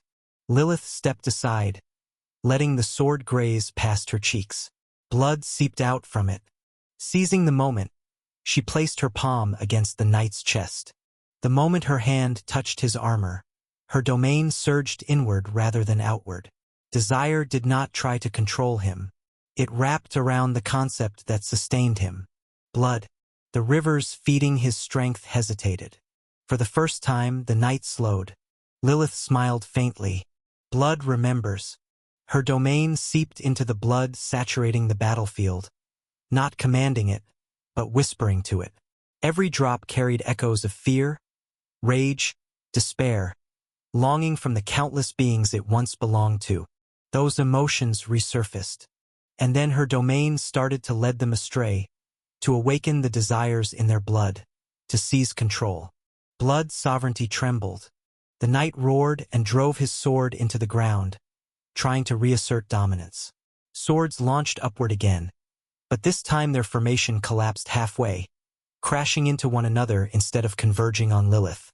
His strength was still overwhelming, but now it was unstable. Lilith pressed her advantage. She moved her domain to pressure him subtly. The blood began to reject him. The knight faltered as his armor cracked, crimson light leaking from the fractures. He tried to retaliate, swinging his heavy blade one after another, but his swings grew heavier, slower, no longer perfectly aligned with his intent. Lilith raised her hand, fingers curling gently. "Your strength is built on what was taken from others," she said calmly. "Mine is built on what they left behind." Her domain power rushed inside the body of the Crimson Knight all at once. Desire, regret, hatred, devotion, grief. All of it flooded the blood fueling his power and domain at once. The knight froze. Cracks spread across his armor as the authority sustaining him destabilized. His sword slipped from his grasp, embedding itself into the ground at his feet. With a final step, Lilith placed her hand on his helm and pushed. The Crimson Knight shattered. His body disintegrated into fragments of stone and metal, scattering across the battlefield as the domain unraveled. The endless swords sank back into the ground, turning to dust one by one. The throne room returned. Lilith stood alone, breathing steadily. Blood dripped from her wounds and stained the floor beneath her feet, but her posture remained composed. She glanced at the shallow cuts along her body, then dismissed them without concern. They were already healing, and such injuries were meaningless to her. "So that was the guardian of this place?" she murmured quietly. The ancient throne of swords stood silent before her. At the end of the stairs, a large sword was impaled into the ground. It was the same sword wielded by the Crimson Knight. As Lilith observed it, the blade began to tremble. Then it split. One sword was clear like water, crystal pure without a single impurity. Another took the form of green-tinted wind, shaped into a blade, its power sharp and restless. The last sword was crimson, its edges releasing faint blood-colored smoke. Even from a distance, the weight of killing intent and the countless lives taken by it were unmistakable. The three swords rose gracefully from the ground, as if guided by some invisible hand, and hovered in the air before aligning themselves with the throne. The blood-red sword slid effortlessly into the center, while the other two positioned themselves symmetrically on either side. Lilith narrowed her eyes slightly. She extended her senses toward the throne, scanning it carefully, and the realization dawned on her. Looks like I need 2 more swords for this dungeon to be completed. Her expression turned colder. And once that happens, I can finally catch Ash Burn. Just recalling his name caused her gaze to harden, a faint chill spreading through her eyes. At the same time, through her connection with the demons, she could feel that they were about to reach her. They were almost here. The temperature was unbearably high, and volcanic ash drifted endlessly through the wind, carrying with it an acidic, rotten stench that clawed at the lungs. The heat warped the air itself, and every breath felt heavy, as if the land was actively resisting anything that dared to exist within it. Due to the presence of obsidian rocks scattered across the volcanic region and the intense light pouring out from the bubbling volcano, shadows were cast everywhere, sharp and deep, clinging to the jagged terrain like living things. Between 2 such massive obsidian rocks, Ash was crouched low, his body pressed close to the ground as he silently observed the remaining demons fighting the fire elemental Sword Knight. The demons were repeating the same strategy, maintaining distance and launching long-ranged attacks, unwilling to approach the knight directly. However, this time they were far more vigilant. Several of them periodically glanced around, their senses stretched thin, clearly searching for something else. Searching for him. During the previous clash, when Ash had disrupted the surrounding energy, many demons had died in an instant. That chaos had not only thinned their numbers, but it had also exposed the existence of a third party lurking in the battlefield. After that, Ash had escaped before they could conduct a proper investigation. He was not naive enough to believe he could remain hidden forever. From the very beginning, he knew that discovery was inevitable. There was no perfect plan, only delays. Thus, he had taken the initiative early on, reducing the number of demons as much as possible while the opportunity existed. Even now, his mind was working relentlessly, thoughts crashing into one another as he searched for any method, no matter how slim, to increase his chances of leaving this dungeon without getting caught after he gets the rune. Then, without warning, a thought surfaced. From what I remembered, when I obtained the Rune of Balance from that dungeon, were there not stone knights and a black knight guarding it? The memory resurfaced with disturbing clarity. And now that I think about it, this dungeon follows the same structure. Knights of different elements, each one monstrously strong, far stronger than the Black Knight ever was. His gaze narrowed slightly as connections formed in silence. The God-Slayer sword was also found with that Black Knight. Then what exactly are these knights? How were they in possession of 2 runes? What kind of civilization could have 2 runes with them? Questions piled up one after another, forming a web of unanswered doubts. Yet there was no solution to be found. There was no mention of such a civilization in any of the books he had read. Not a single fragment of history, nor was there any reference to it in the novel. That meant only one thing. This world was diverging further from what he knew, and ignorance here was lethal. But these questions occupied only a small corner of his thoughts. The majority of his consciousness was consumed by a truth that had finally stopped being avoidable. No, it was not new. He had realized it long ago. He had simply chosen to ignore it. But now that he had reached this point, he can't avoid it anymore. His potential was exhausted. Ash's eyes hardened, the truth settling in fully. stripped of emotion and excuse. He was still only an adept. There were 2 entire ranks separating him from Grandmaster. Under normal circumstances, that gap could be crossed with time, resources, and effort. But circumstances did not care about fairness. In everything that had happened around him, in the chaos, battles, and sudden growth, he had ignored one fundamental truth. Potential was not limitless. Potential defined how far a body was allowed to grow, and that limit was dictated by race, bloodline, genetics, or hidden defects. In his case, it was all 3. His genes, his bloodline, his race.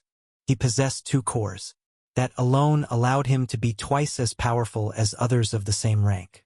Each core permitted an increase of 100 stats per rank. Thus, when someone else was meant to have 100 in all stats, he possessed 200. The human ranking system measured potential by how many stats a body could endure before collapsing. That was why ranks existed in the first place. And the minimum total stats required to reach Grandmaster, as well as the absolute ceiling of his potential, was 501. At present, Ash had reached 487 stats. He had already used Overload skill that burns his potential twice. Each time, he had burned his future to survive the present.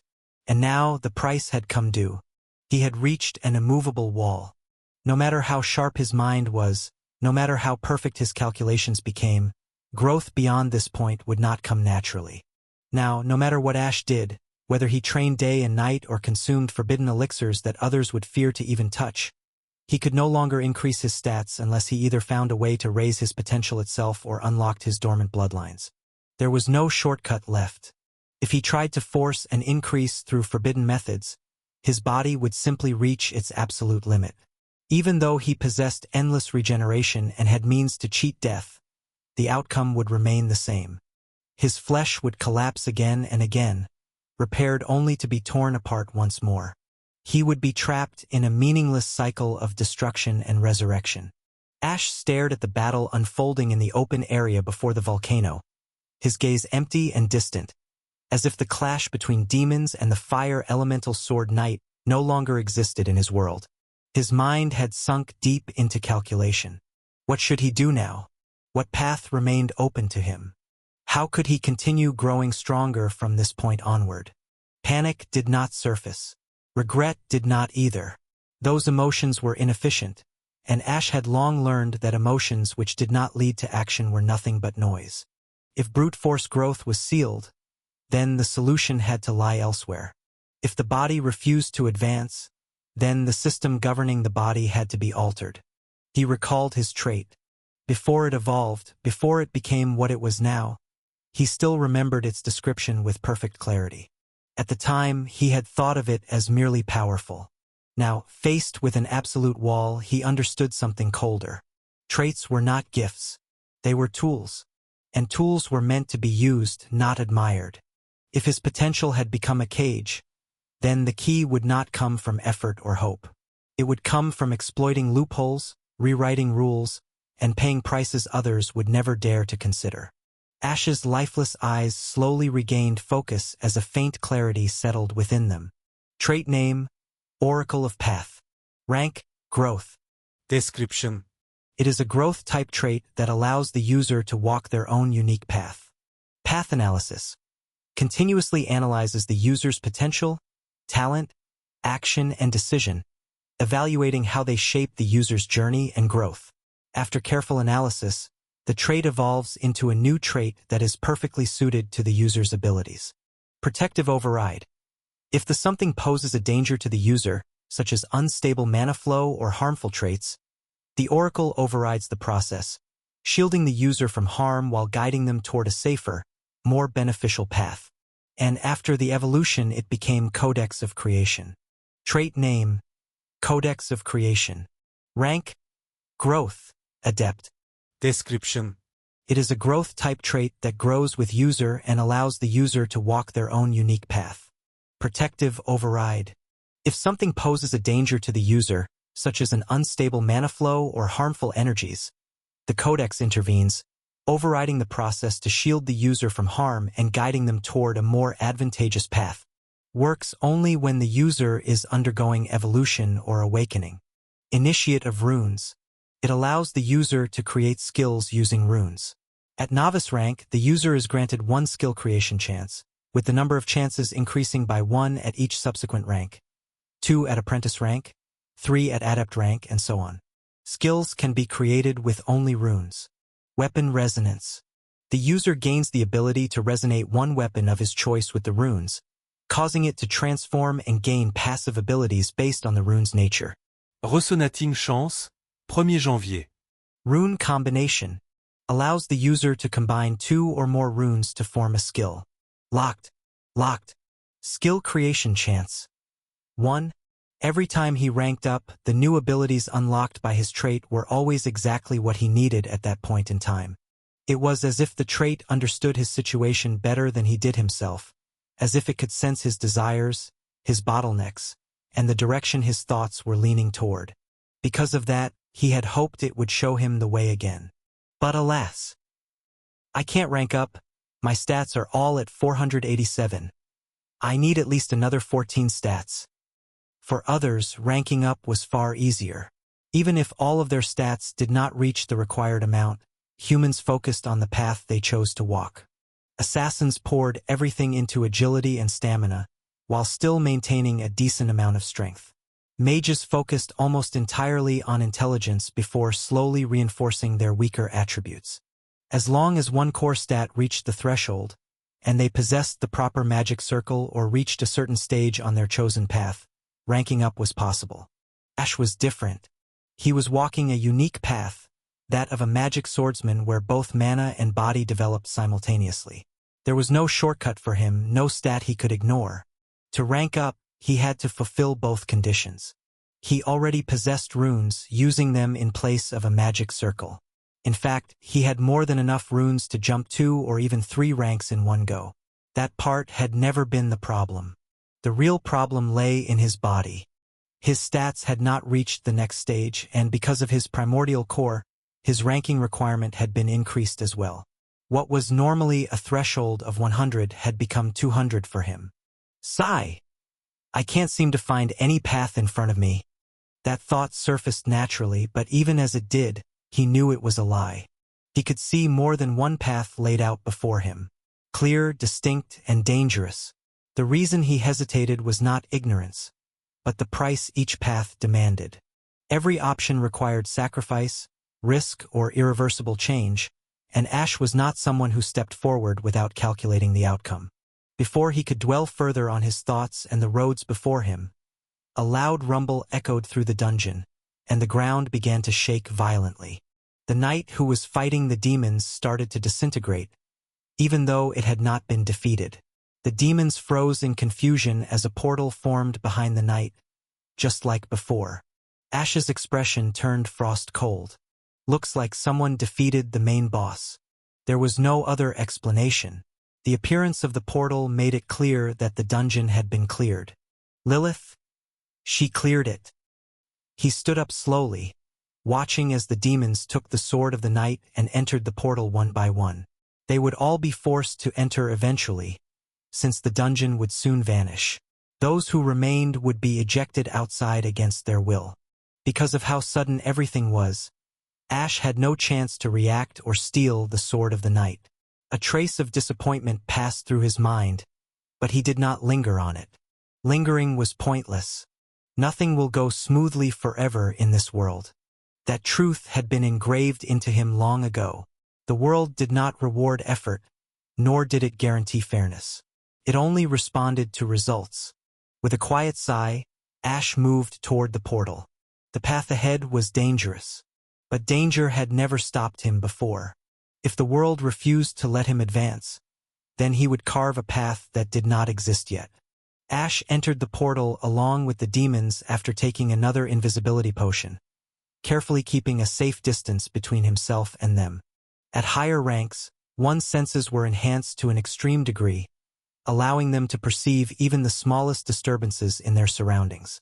Because of that, even though Ash was hidden behind multiple layers of concealment, he remained cautious and restrained his movements. He made sure to keep enough distance between them.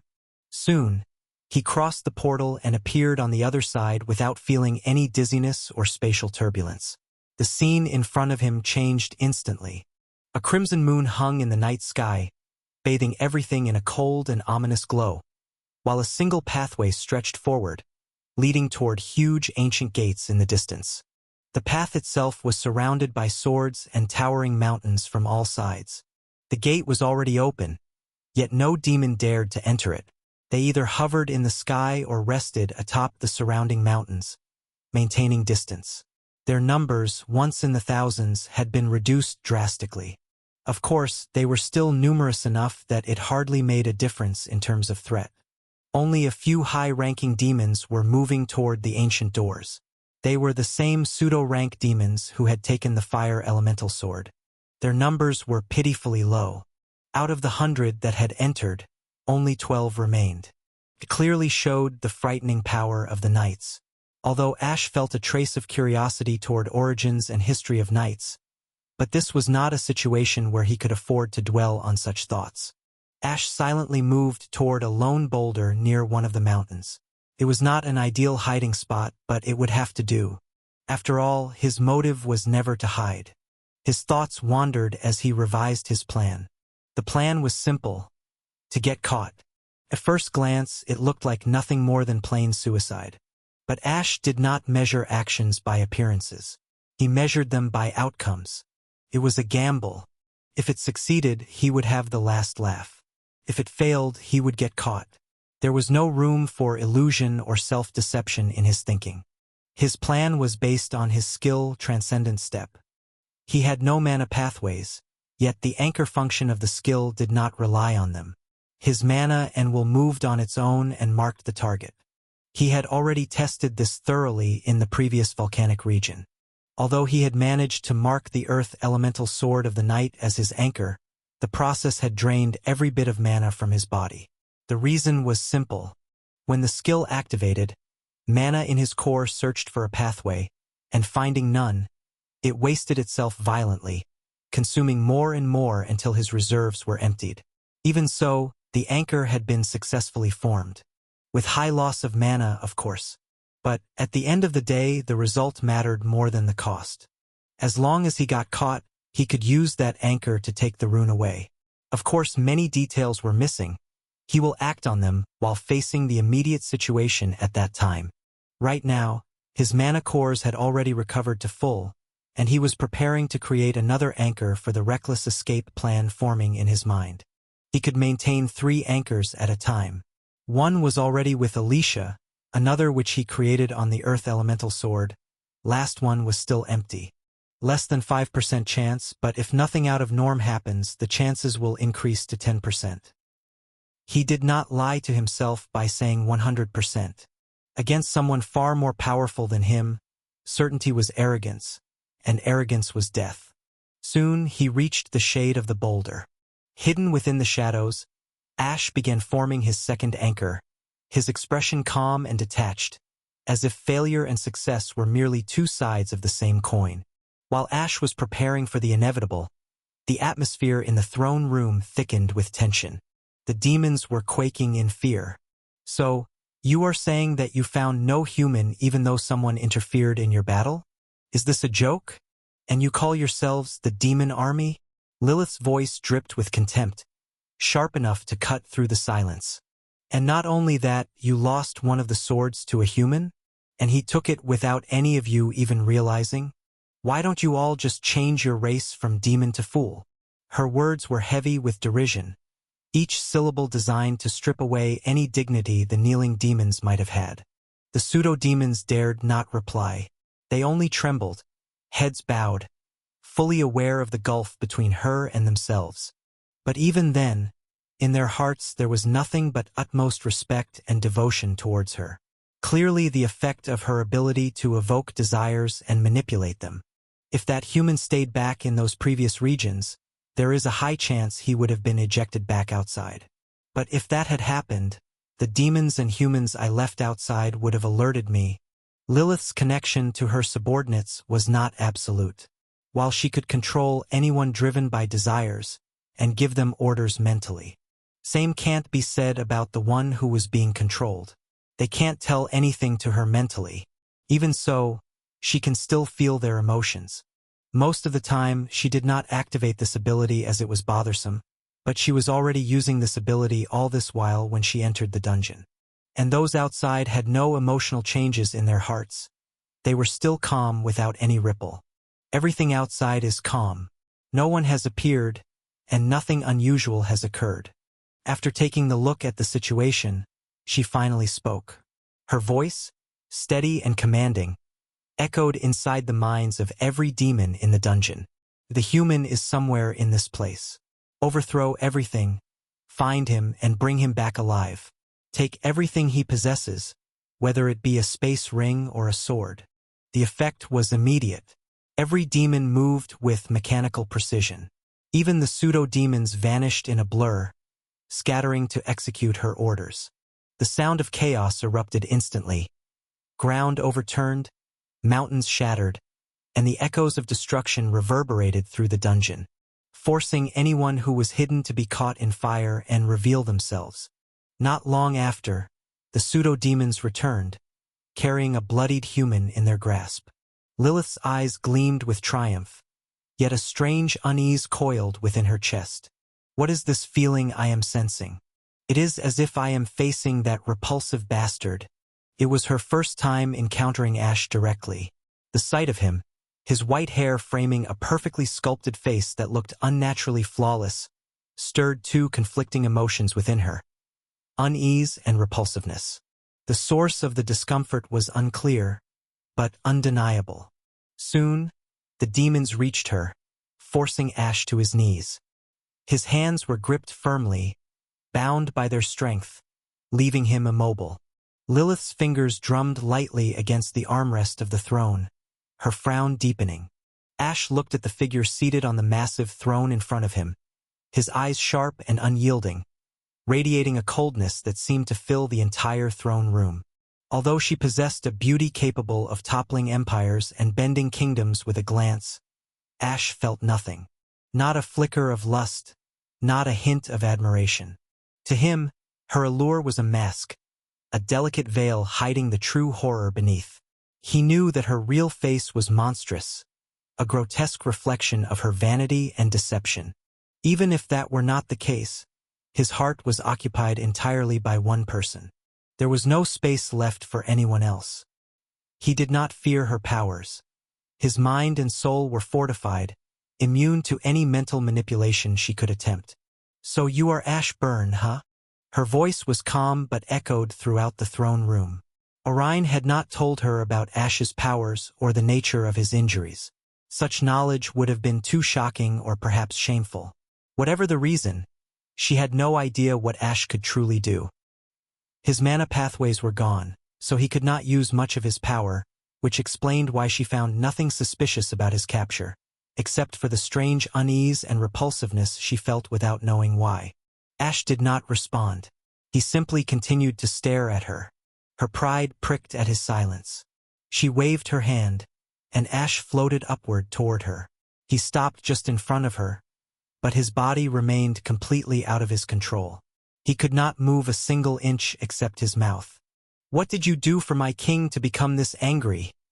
she asked, curiosity sharpened in her voice. She dared not ask Orion directly, and this was her only way to know. Ash's lips curved into a cold, deliberate smile, and he said, "I just asked him about his mother's health."